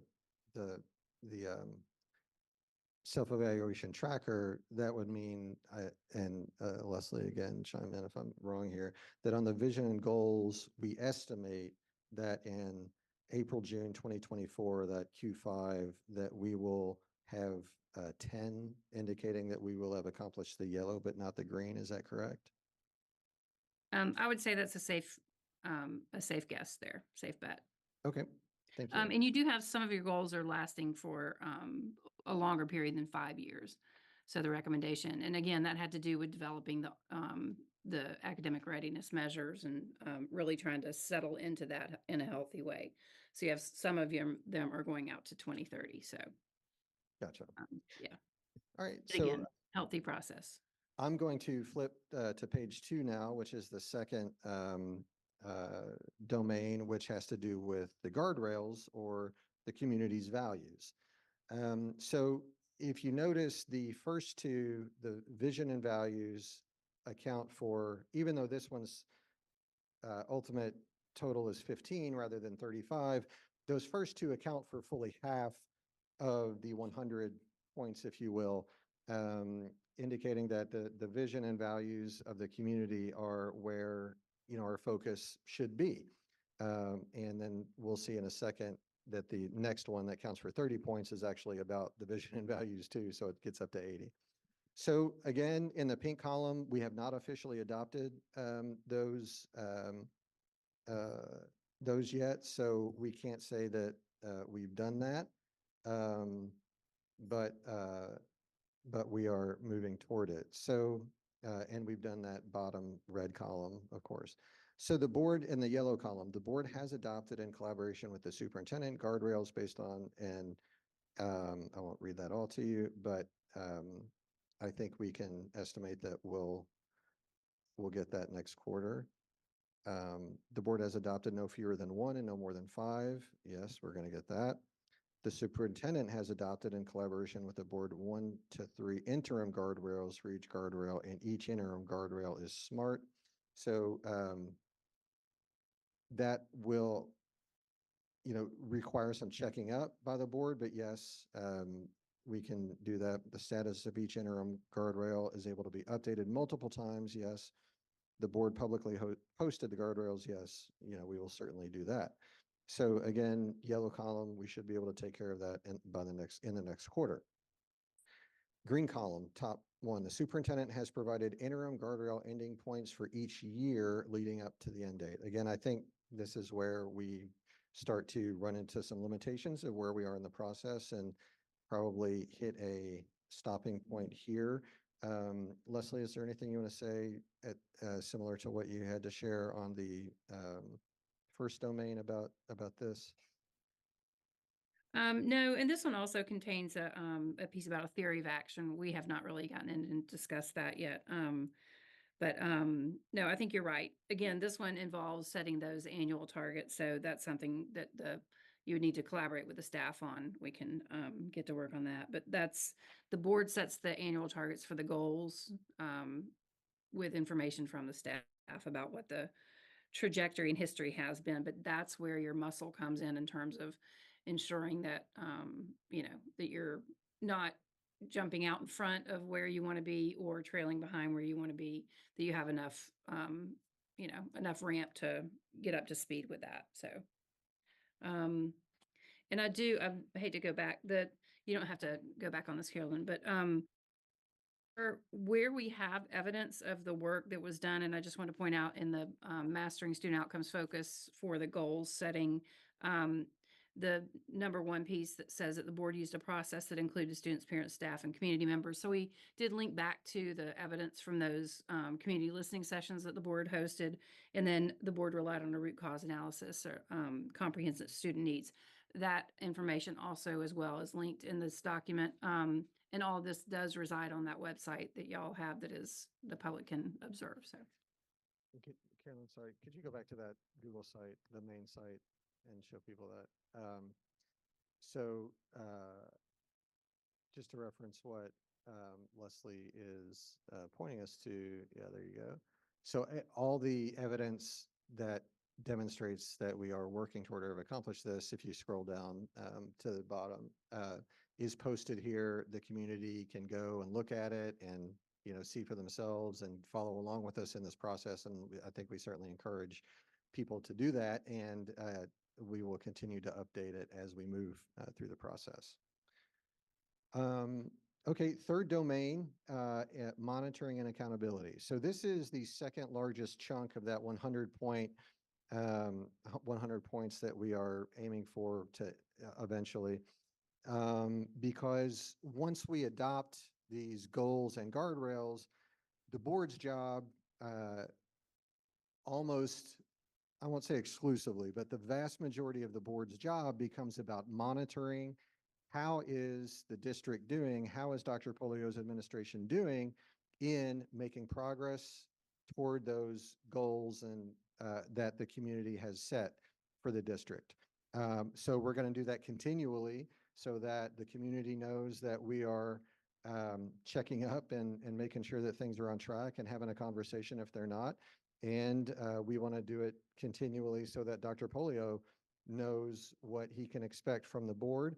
A big part of this work is, a big part of the purpose of this work is to free up the superintendent so that he can focus on essentially cascading this work through the district, ensuring that everybody throughout the district is on board with these goals and is rowing in the same direction and is, in pursuit of them and is tuning out extraneous thoughts and distractions that would keep us from pursuing these goals with the urgency that they should be pursued.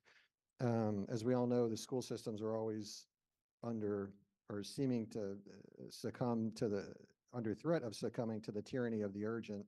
And this work is about trying to get out from under that so that we can focus on improving student outcomes. So, yeah, please. And this all happened before I got here. Mhm, So right. taking that into consideration, I know you all had videos posted talking about these, but were these sessions well attended? And what did the community look like? I mean, was it Yeah. people from all walks of Louisville? Mm. Parents, grandparents, teachers, students? Yeah, no, that's a great question and definitely worth reminding ourselves. So each board member at the time had the opportunity to prioritize the groups and that we each thought was vital to have input into this process. So as I've heard AJ Crabble say, who works with us with the Council for Great City Schools, it's the board who defines its community by who it reaches out to. And again, those, Leslie, is that information on that Google site? I know it exists. Yes. Yep. Yeah, okay. It's there- the board member Logan Strange. It's if you look on the site, it is the Wordle. You'll see in the bottom right corner of that site. If you go down to the bottom, the community listening session analysis. Sorry, I can't speak. There you go. Okay. Yeah. So I you can mean, get the information that was gathered from that. A large portion of the feedback was done through, y'all did a video and a QR code attached to that. So it wasn't the face-to-face communication about the process. But that was part of the that as well, yeah. information. Yeah. So. Okay, thank you. Yeah, no, fantastic question. Because everything we do, all of this work is grounded in those community listening sessions. And if it's not, then it's not worth doing. Okay, so I would, Chris, if you don't mind, I would encourage y'all to just take a good look at at each item, maybe just read out everything over in this red column. Yeah. Maybe go around the table and y'all just read those out and think about, what is it going to take to get this particular piece done?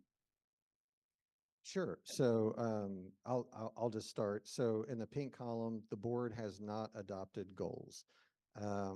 So again, we've talked about that a lot already. I think we're on track to do that. So we'll have to answer yes for now, but we should be able to accomplish that in the very near future. Board member Logan Strange, would you mind reading the second one? The board does not schedule each goal to be monitored at least 4 times per year. So the thought here being, and these are phrased in the negative for a reason that will become apparent as we move through the process, but the phrasing in the negative indicates that we want to be able to answer no to this question. So in other words, we want to be able to say that we do schedule each goal to be monitored at least 4 times per year. That's correct, right, Leslie? Yes, that is correct. And Dr. Dossett and her team have already been working, just sort of as they've gone along to put the bones on the monitoring calendar. So that, I think you're going to be in good shape for that for the next quarter. Awesome. Dr. Scholl, would you mind the third one? The board does not schedule each guardrail to be monitored at least once per year. Thank you, sir. Same as similar sentiment to the last one. Linda, you able to read for it? Can you? Yeah, this is very, very small type. So yeah, I can barely read it. Yeah. The board has not adopted a monitoring calendar. So again. Yeah, so that would again be the staffs to assemble because they understand when the data is ready. So they would put that together for you all, but then the board has to adopt that. And when you're adopting that, you're saying, you're giving your consent basically to, yes, this is the work we want to see for the next 5 years through the period of the goals. So this is the work we're going to be monitoring. So you're given the, as Board Member Cole mentioned, you're giving the superintendent and their team, here's what we need you to do.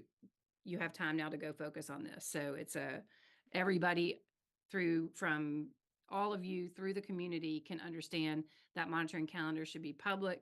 Everybody should understand, where to find it if they're interested in that data.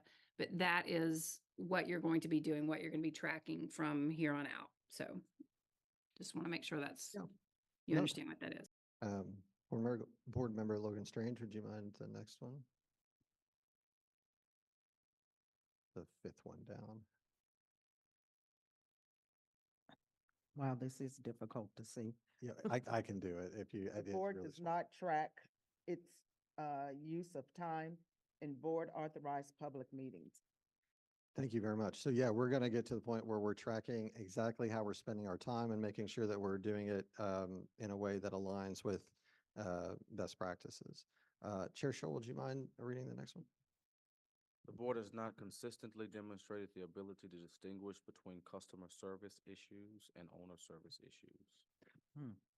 Yeah, Leslie, do you want to, I think this one's really important. I want to leave it to you because I don't want to get it wrong. Yeah, so we have, there's a chapter in the book that you've been given and whatnot, but I think just really trying to go over this concept and have the community understand it as well. There's been I think a really common practice among board members to deliver customer constituent services. And, you get a phone call from a parent and you want to make sure that issue is fixed. And making sure that y'all have a consistent and effective system for handling customer service issues is very important. Because from where you sit on the dais in your role as a governance team, we can assure you that you are not the most effective person to get that issue handled. You may be the most effective person to ring a bell, but someone in the administration is responsible for doing that work. So we're just trying to make sure that that you're doing the part to educate the community about how to get customer service issues handled, and that you're understanding the importance of your role in owner services. And so providing services for the ownership of the district means providing that larger vision, which you're doing with setting these goals. So Leslie, is that making sure we have a good process to handle those customer service issues? Is that's an administration task then that they undertake, and the board, make sure that we think that's going to handle things? Yes, you should have, in your current policy right now, like, what is the protocol?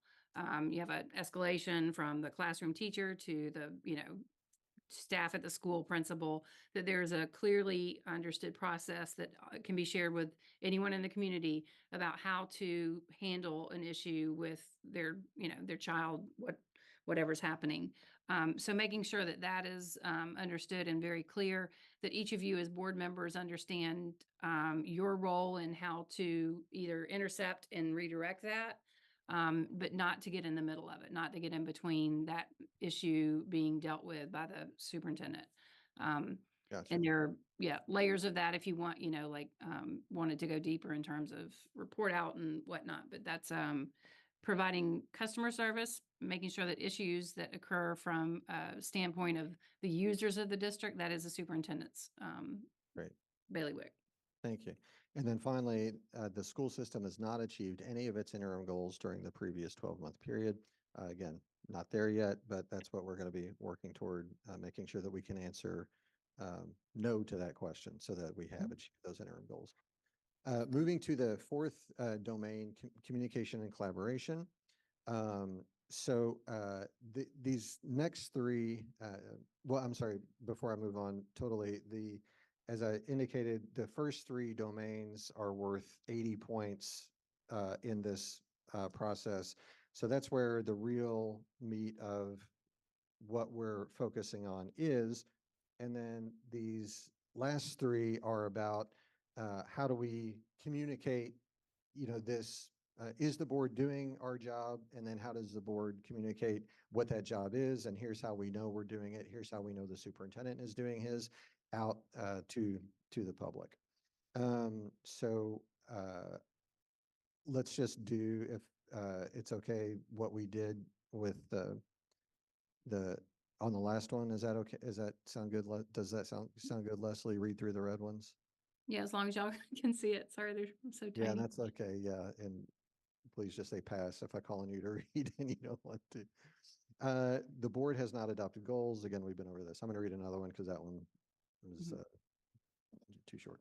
The board did not receive the final version of materials to be voted on at least 3 calendar days before the board authorized public meeting during which the materials would be considered. I just want to compliment y'all, your system for how you get your materials, how they're publicly posted, and the timing on that. You're already doing a really good job with that. So keep that up. Ms. Logan Strange, can you read that one? There were more than 6 board authorized public meetings in a single month during the previous 12-month period. Yep. Board committees are counted in this total. Yeah, so we want to make sure we're meeting and we get the work done when we're meeting, so we're not just having a bunch of meetings essentially. Chair Scholl, would you mind to read the fourth one down? Any meeting of the board lasted more than 8 hours during the previous 12-month period. Good God, I hope not. Yeah. Fifth, the board does not use a consent agenda. We do use one, so there's the good news there. And then Ms. Logan Strange, the final one, if you. The board has not hosted opportunities to listen to the visions and values of the community during the previous 36-month period. Yeah, so we've done this, but that 36-month period will sneak up on us probably, so we'll need to do it again. Great. Moving on then to the fifth and penultimate domain. Again, we see in the red column, board has not adopted goals. So the next one is the board has not adopted policies that establish board operating procedures. Leslie, where does this factor into the policy diet we've heard about, and where does that come in? Yes, we're trying to get you like thoroughly through setting the goals so the administration can get to work on that. Next step would be that we do begin the work with you all in terms of the agenda diet, policy diet, committee diet, just looking at what your current practices are and are they effective use of staff time and your time. So. Thank you. And the point is so that we are all, and I make this statement somewhat in the form of a question. The point of this is so that we are all on the board on the same page about how things are supposed to work essentially, and hold ourselves accountable to following those procedures so that, as the domain says, the board will lead with one voice in its pursuit of the goals. Correct. Okay, super. Where are we? Any Number board 3. member. Thank you. Take it away. Any board member voted on an item on which they had a conflict of interest as defined by law during the previous 3-month period. Want to not do that, of course. And then Chair Scholl, would you mind to read the last one? Board members serve on committees formed by the superintendent or staff without approval of the superintendent and a majority of the board. Yeah, so again, we want a process through which these things happen that we are all comfortable with and transparent about. And then finally, continuous improvement. This is an iterative process. Every time we go through the process, we want to get better at it and more refined and efficient in our work. So again, the first one, the board has not adopted goals. Second one, the board has not conducted a self-evaluation during the previous 12-month period. Well, good news, we're doing one now, and we will plan to do one quarterly. The board has conducted a self-evaluation during the previous 12-month period, but did not vote to adopt the results. So I guess this indicates, Leslie, that we should vote after we do this one. And finally, the board has not participated in a governance team training or retreat where all members of the governance team were present during the previous 12-month period. So Leslie, could you say something about that? So does this indicate that we should do a retreat at least once a year? Is a best practice, yes, just to stay grounded in the work, to understand, like, if there are concepts that were missed initially or whatnot. It is a best practice, especially you have rolling, elections. So you don't have every 4 years where everybody goes, you have, elections that come up. So having a, retreat once once you sit, every new board is sat, that would be a best practice, so. Thank you. And then I will just highlight one of the blue column aspects, that second of 3, because this one is something we definitely want to make sure that we do as soon as we can. I think prior to being selected, all newly selected board members received training on student outcomes focused governance from fellow board members on their board or from a certified student outcomes focused governance coach. So we want to make sure that we have an efficient onboarding process for new board members so that, they're able to jump right in and know where we are, and we're not quite there yet, I don't think. But that's what we're shooting for. Yeah. Yeah, go ahead. So I was also going to say, we recommend hosting a school board school. You are the best and brightest of JCPS, but we know that, you will roll off at different times of the board, but having a consistent framework that educates your public and people who are interested in serving in what the work of the board should be. The work that you're dedicating yourselves to is a really important step in this. So just having that, that process where you host a school board school for interested candidates, highly recommend that. So we can talk more about that if y'all are up for that. So. Great. Yep. Yeah, and I'll keep talking with you about that, Leslie. So Chief Callahan, I'm just going to ask you one more time to flip to a different thing. If you could go back to the scorecard, as it were, the self-evaluation form, and tab over to quarter 5, or quarter 4 and quarter 5. So in quarter 4, in those actual columns, we have to enter 0 for all of those at the moment. And can you do that on there, or can you do that or no? Okay, sorry. So there are zeros in all those columns. How about that? And then in the estimate column for the next quarter, we can enter 10, and again, this is something to be voted on as a board. So if you have alternate thoughts, this is the time to get them out there. We can put 10 in the vision and goals box, 5 in the values and guardrails box. And then as we discussed, for the reasons we discussed, we're still at 0 in the other boxes. Leslie, does that sound accurate to you? That's what I just believe I heard. Any other thoughts from any of the rest of the board members? No, that's what would have been what I had. Okay. 10 and 5. Awesome. Thank you. That's it, though. Yep, absolutely. Yeah. I know. But we'll be on the board. Yeah. Okay. So let's see if I heard you correct. I guess at this point, we should make a motion to adopt this self-evaluation. Is that accurate? If you are all comfortable with that and have no further input, I would, yes. Okay. So I move that we adopt the self-evaluation that we just performed with the figures that I just read out. So we'll do the actual, this quarter is 0. The estimate for next would be 15. Correct. Thank you. So that's my motion. I'll second that. All in favor? All right, ayes have it. Leslie, is there anything you have by way of wrap up? I would encourage each of you, and again, the public as well, just to continue going through this document. It is, it is part and parcel. It's the main body of the Student Outcomes Focused Governance Manual, which is on the website as well, just a little bit differently formatted.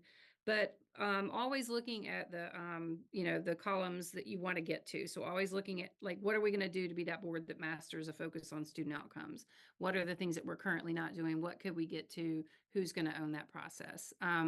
This is, again, you really compliment you on picking this work up to begin with. It is a lot of work. This is your gift to your future boards. So thank you for putting in this time. Thank you for putting in this work. And once you adopt your goals, we can step it up. So I appreciate you all. Thank you, Ms. Grant. Hope you have a great night. Thanks.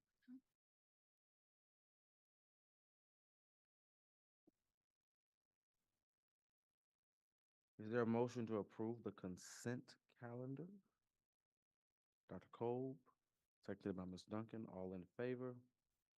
Ayes have it. Dr. Kolb, would you draw? Thank you. Read a tie bid here. Item number 145 on bid ID 8317 for music, K through 12 instrument supplies and accessories, and the item is awarded to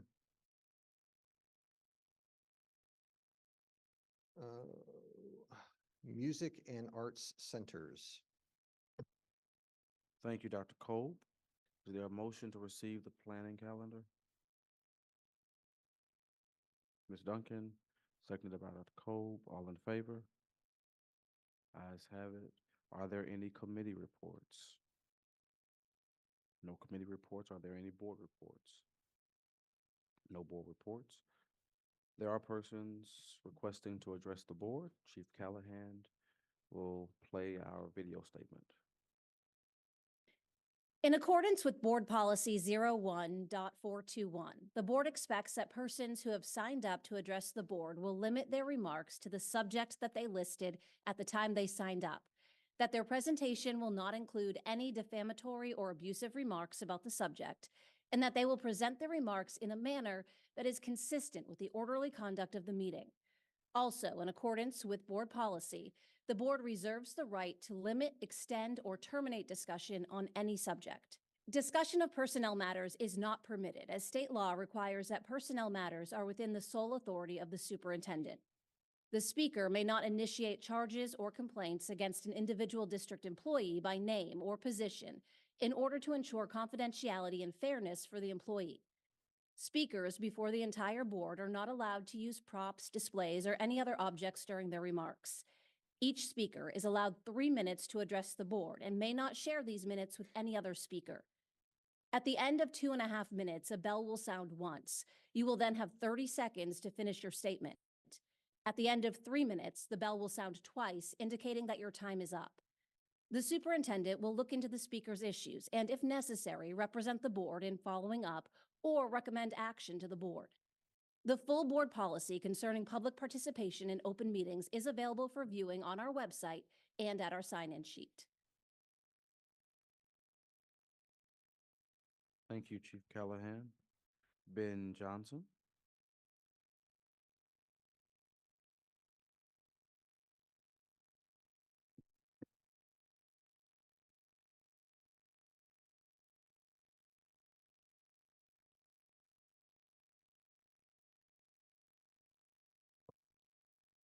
Good evening. State Normal College for Color Students. This is a real place. The original name of Florida A&M University, an HBCU that I am a proud graduate of. I wore this shirt to remind you of how far we have come and where we are not going back to. My name is Ben Johnson. I am the chair of the JCPS Advisory Council for Racial Equity, which is through DEP. DEP and ACRE have strangely not been involved, engaged, or informed of what the board was thinking or planning, and I cannot figure out why as it relates to transportation. I've also heard directly from the rank and file, and they haven't been either, but tell me they are being bullied. As we seek to find a solution to the transportation issue that will not unfairly burden Black and Brown students, and easing in Central and Western isn't enough, those are the same students whose success at Du Bois Academy have been questioned by this body. I bet if the principal from Manual stood here and said 50 Manual students had a perfect ACT score, nobody would question it. I requested this meeting be moved to a larger venue so more students could be present because this is too important to the community. But after seeing some of the behavior last week from outside for 2.5 hours because I could not get in, the disrespect that was shown to Dr. Scholl and Dr. Marshall, I'm glad some of our students missed it. The very students who, if they behave the same way, you would be saying is contributing to the driver shortage. The community has been continually disrespected, and last week was horrible. We deserve to know who ordered the parking lot blocked off, who told the police not to allow anyone to stand on the steps, who ordered the heavy police presence, who ordered the actual overflow room locked to limit space for the community. Van Hoos looked like it was being prepared for a military invasion. Why was the meeting set up when, where, and how it was? Seems like more ammunition was handed to Frankfurt, maybe intentionally, to say split up the district, especially when one of the reps was watching and tweeting from his home as opposed to being present to show his interest in solving these problems. The comment was made, principals and teachers need to plan. Is that more important than the nearly 100,000 students who go to JCPS? Their families need to plan as well. These are generational decisions with repercussions that will last for years, if not decades. Because when these kids are undereducated and ill-prepared, who's gonna pay? The entire community. Now we hear a couple of members aren't running for re-election. Making a horrible decision here and now is like lighting a stick of dynamite with a long fuse. You know it's gonna blow up, you just won't be here to address it. Do better and be better because our kids and community deserve better. And oh, by the way, I did not buy this shirt for this meeting, I already had it. Because knowing your history is the best way to prevent someone from forcing you to repeat it.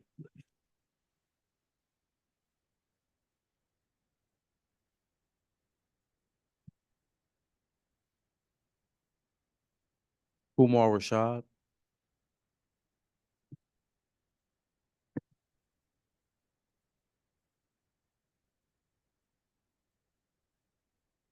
Right on, Brother Ben.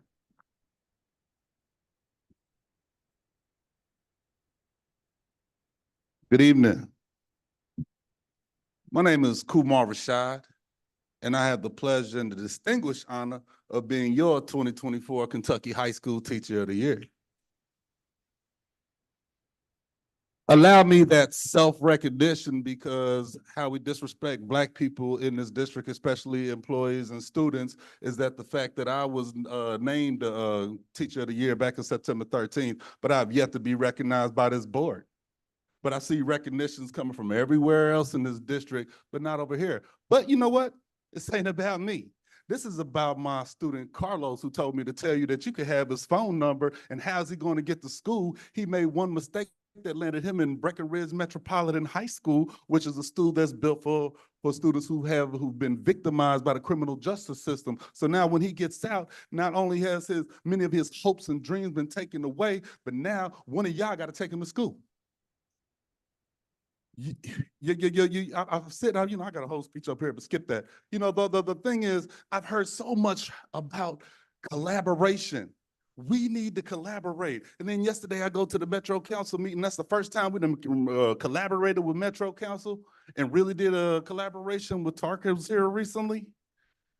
We talk about collaboration. All I've heard a group over here just speak about how we collaborate. That's one of our guardrails that's been violated over and over and over again, because what we have is fake collaboration, mock representation, puppeteering, if you ask me. We set up all these our contract says that we're supposed to have collaboration. There's supposed to be JCTA participation on every committee in this group.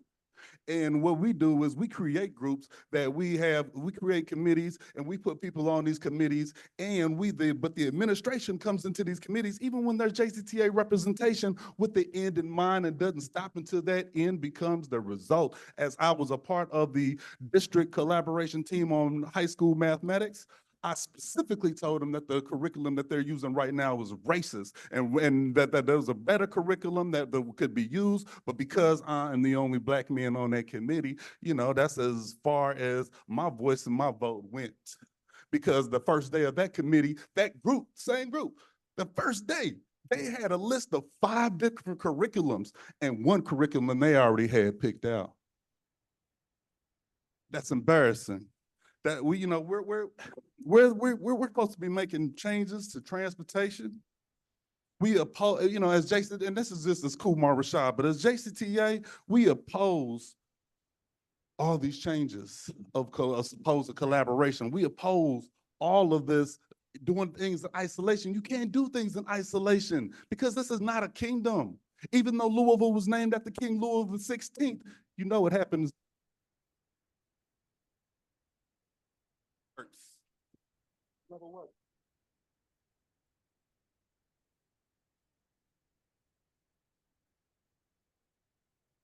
Ryan Davis.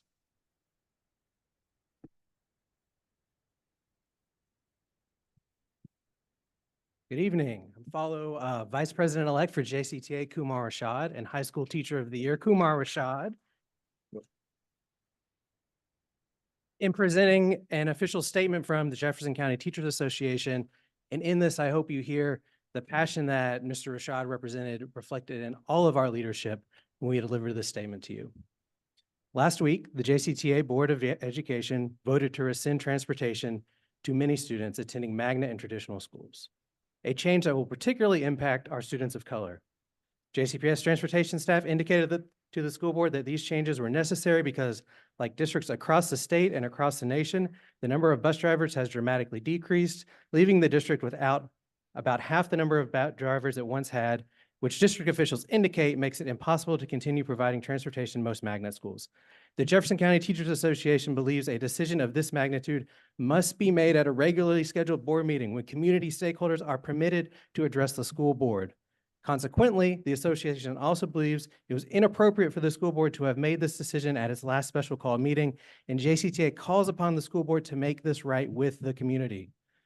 The official policy of the Jefferson County Teachers Association regarding changes to transportation plan states, the association is opposed to changes in the JCPS facilities plan or transportation plan that would predetermine student assignment decisions that would contribute to greater inequity or would place student safety at great risk. Consistent with this policy, the association believes that the work of addressing the transportation crisis is not yet complete. The district and the board must work for restoring equitable access to education, a top priority as they move forward. As these decisions are being made, JCTA urges the district administration and school board to honor these guiding principles. The Jefferson County Teachers Association calls for collaborative decision-making.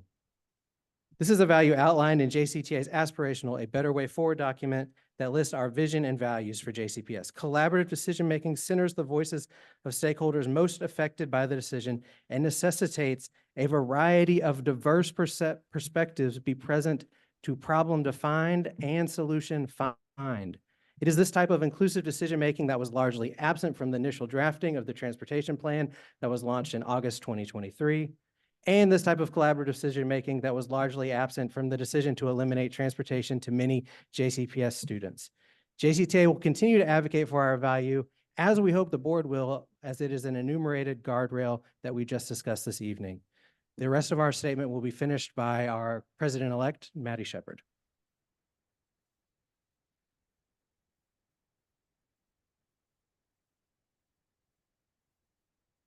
Maddie Shepard.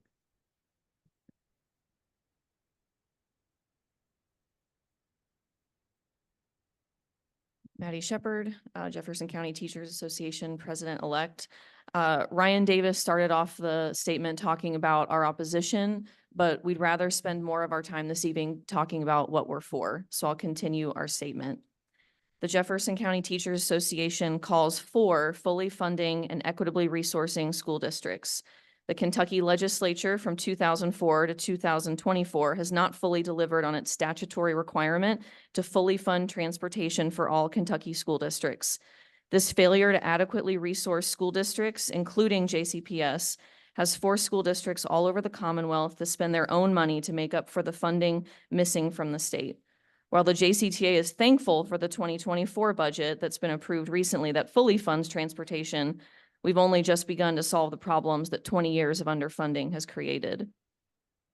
The Jefferson County Teachers Association calls for innovative solutions that promote equity. For these reasons, we call upon the decision makers in JCPS and JCPS Board of Education to collaboratively develop a plan that will ensure that all students and families have equitable access to higher caliber schools. Such a plan must ensure that these schools are equitably resourced and staffed. This plan also has to consider ideas like mirror magnets to ensure that program offerings are robust and vibrant in all communities regardless of geography. Every child deserves a quality education close to home, and a plan that does this may even help alleviate busing challenges we've been facing recently. In addition, JCTA calls upon the Board of Education to stay vigilant on the changing dynamics of the state of our transportation system and commit to revisit the transportation plan annually until we can return to being able to offer transportation to every student. We acknowledge and understand that we can't complete the same number of routes with 50% of the drivers that we once had.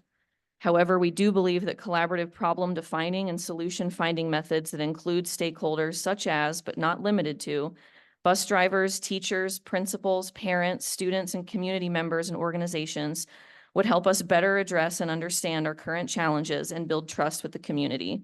There is a better way forward, and it should include all of us.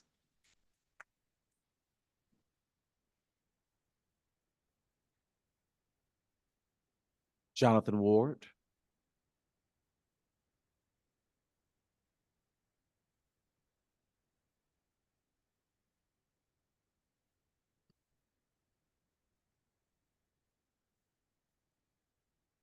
Good evening. I want to thank you for the opportunity for allowing me to speak here.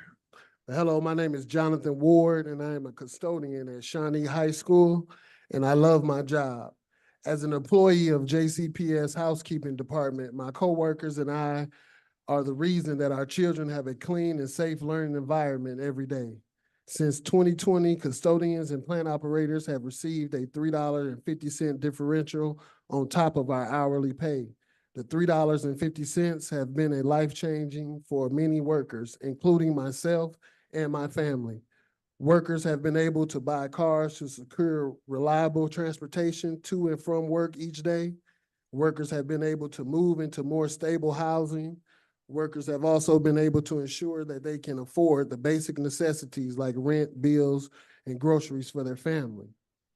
We have depended on this money for the past several years, and we cannot afford to lose it now.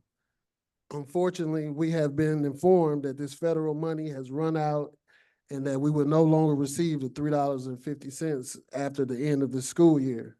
We need the $3.50 to support ourselves and our families, but it's important to JCPS and our communities too.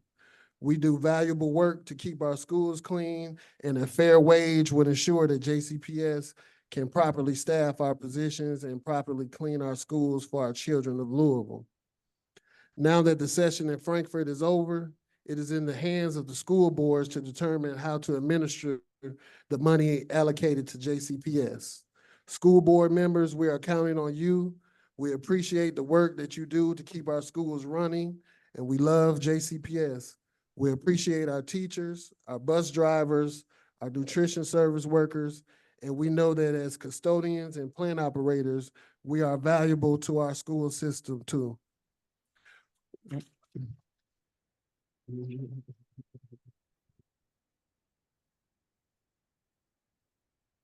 Yes. In conclusion, we are counting on you to remember us as you work on the JCPS budget this year. We need to keep our $3.50 and we need an 11% raise. I have been at JCPS for 8 years and I'm not planning on leaving anytime soon.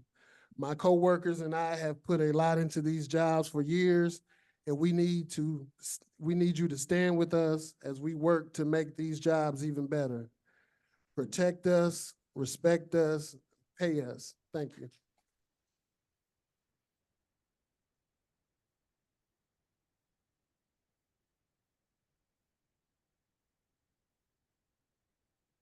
Matthew Murray.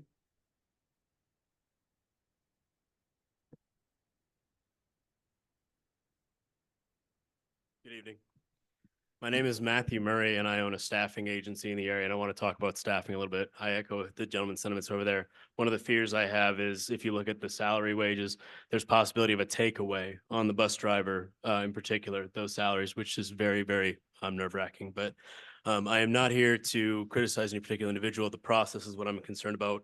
To say this, we go from 171 applicants to 91 in the blitzes. I am concerned about the economic of diminishing, the rule of diminishing, oh gosh, the rule of diminishing returns, so that the next blitz would have less than 50 applicants at it, holding everything else the same. So my question then turns back to, is there a way to change the JCPS application, which has not been employment application, which has not been upgraded since 2015, to something that does not take 60 minutes, but something that takes 5 minutes? That way you see more people. Also, if the blitz is specialized to just bus drivers, I can understand that too. But if there's other high need positions, that way, in respect to the HR department, y'all went from 0 to 1,000,000 miles an hour. Y'all held out. I appreciate that too. A spouse of a JCPS employee right here. So I care deeply. God bless all of us, but there needs to be more transparency, less confusion. I'm very nervous. Sorry, it's the first time I'm doing this, but the bus driver job as ad itself has two different paths. One is to a Google form, and the other is to the traditional application on the website. There's no clear process or path from my standpoint, and I could be wrong. Again, I don't know what I don't know, but the concern I have, especially with quoting staffing as a vendor, I'll get canceled for this, no problem. But it was how much can we pay? If I pay less than $17 an hour, there is no winning for any of us. At minimum. And I was quoting based on 2150 because I think that's what it takes to have someone on second shift, Monday through Friday, keeping our schools clean and safe. So I appreciate the time. God bless all of us. God bless you guys, especially the bus drivers and custodial staff. Thank you.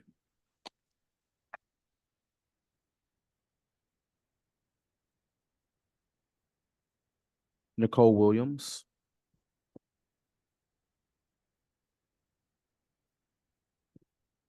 Nicole Williams. Sadiqa Reynolds.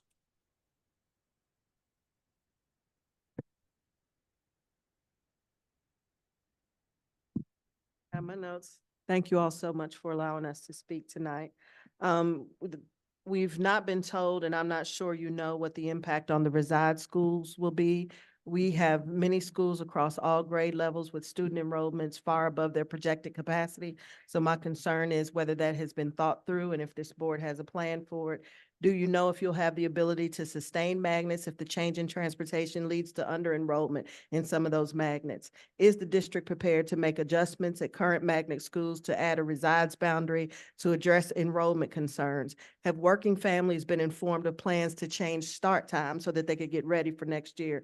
Has JCPS communicated with families at the magnets or academies of Louisville for the district to be aware of their enrollment decisions in order to strategically plan enrollment shifts if they were to happen? Will student transfer options be available, or is that a false promise now due to availability? I've heard talk about an email here today, and something else you all said that you email parents and other folks to get their feedback. Did you do that with the transportation plan? And if you did that and you got feedback, what did you do with that feedback? How was it used? Is the small subset of choice zone schools prepared to handle an influx of additional students should students have to leave magnets? Have we planned for that? We know the district made a commitment to smaller schools, class sizes, 20 to 1. Obviously, that's not going to be able to happen if this is implemented. How is the district going to ensure that high school students enrolled, maybe juniors in their career pathways, are going to be able to complete that pathway if they're no longer able to get transportation to school and their family doesn't have it? Currently, there are families that may have lost access. They may lose access to one particular magnet. Will they be allowed to enroll in another, or because the student assignment plan is already done, are they going to be impacted and then they don't have any choice at all? How will we really measure the impact of this proposal on students should they have to change schools, their relationships, sports? These kids have already lived through a pandemic. They lived through so much. What are we doing to make sure those things? are really being taken care of. And I also want to say, I heard, I think her name was Carolyn, she talked about having an informed conversation. What we are asking for is to ensure that there has been an informed conversation. We understand and we knew before we came into the room that TARC had a deficit. And so the question was, can UPS, sitting down with TARC and JCPS, work on a logistics plan, a citywide plan, one that would include TARC maybe adjusting some of their routes as opposed to beginning to start driving for JCPS. We weren't suggesting that. What we want is all the logistics experts. We respect your experts. We also respect theirs. We want all of those folks in a room together for a significant amount of time digging through this. And then the last thing I want to say is, it is so disrespectful as a citizen to watch how you all talked to Dr. Scholl last week, and particularly, and I want to say this, we know this is hard. All of your work is hard. You just had a man stand.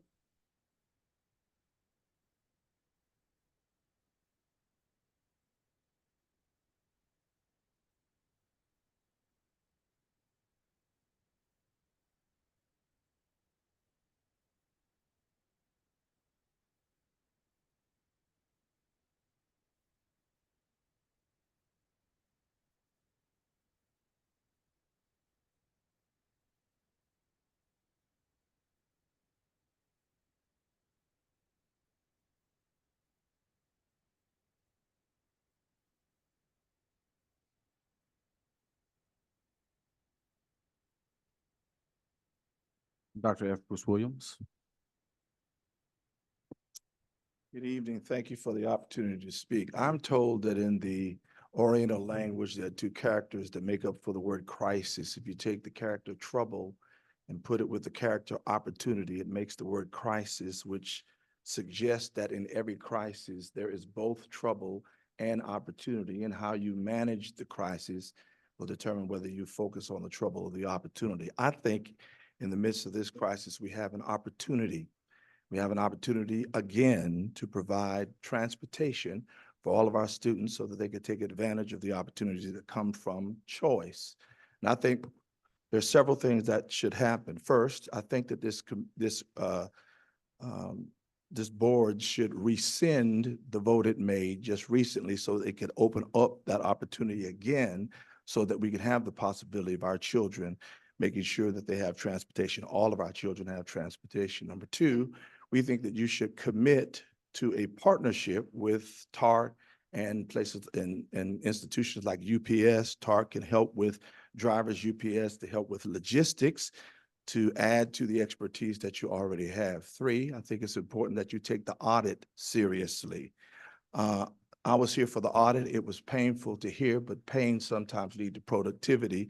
And I think if there was an independent institution or entity that could manage making sure that what they recommended would be accepted by JCPS. And I think finally that it's important, and I suppose the superintendent and perhaps council would make sure that any JCPS employees do not experience any retaliation as a consequence of speaking against the transportation plan. We have a great opportunity to provide what we say we want to provide for all of our students. And I think it's important because if we do this, not only do we remind ourselves that we are capable of doing whatever we want to do if we collaborate with everyone, but we can also show this city that we are willing to do it, and we will raise the morale of this community if we would just remember that this issue is not just JCPS's issue, but it's an issue that all of us can come together and solve. So let's not miss this opportunity. Let's make sure that we keep at the forefront always, never our egos, but opportunities to make sure that our children, all of them, have transportation so that they can take advantage of the opportunities we say we want to present for them. Thank you very much.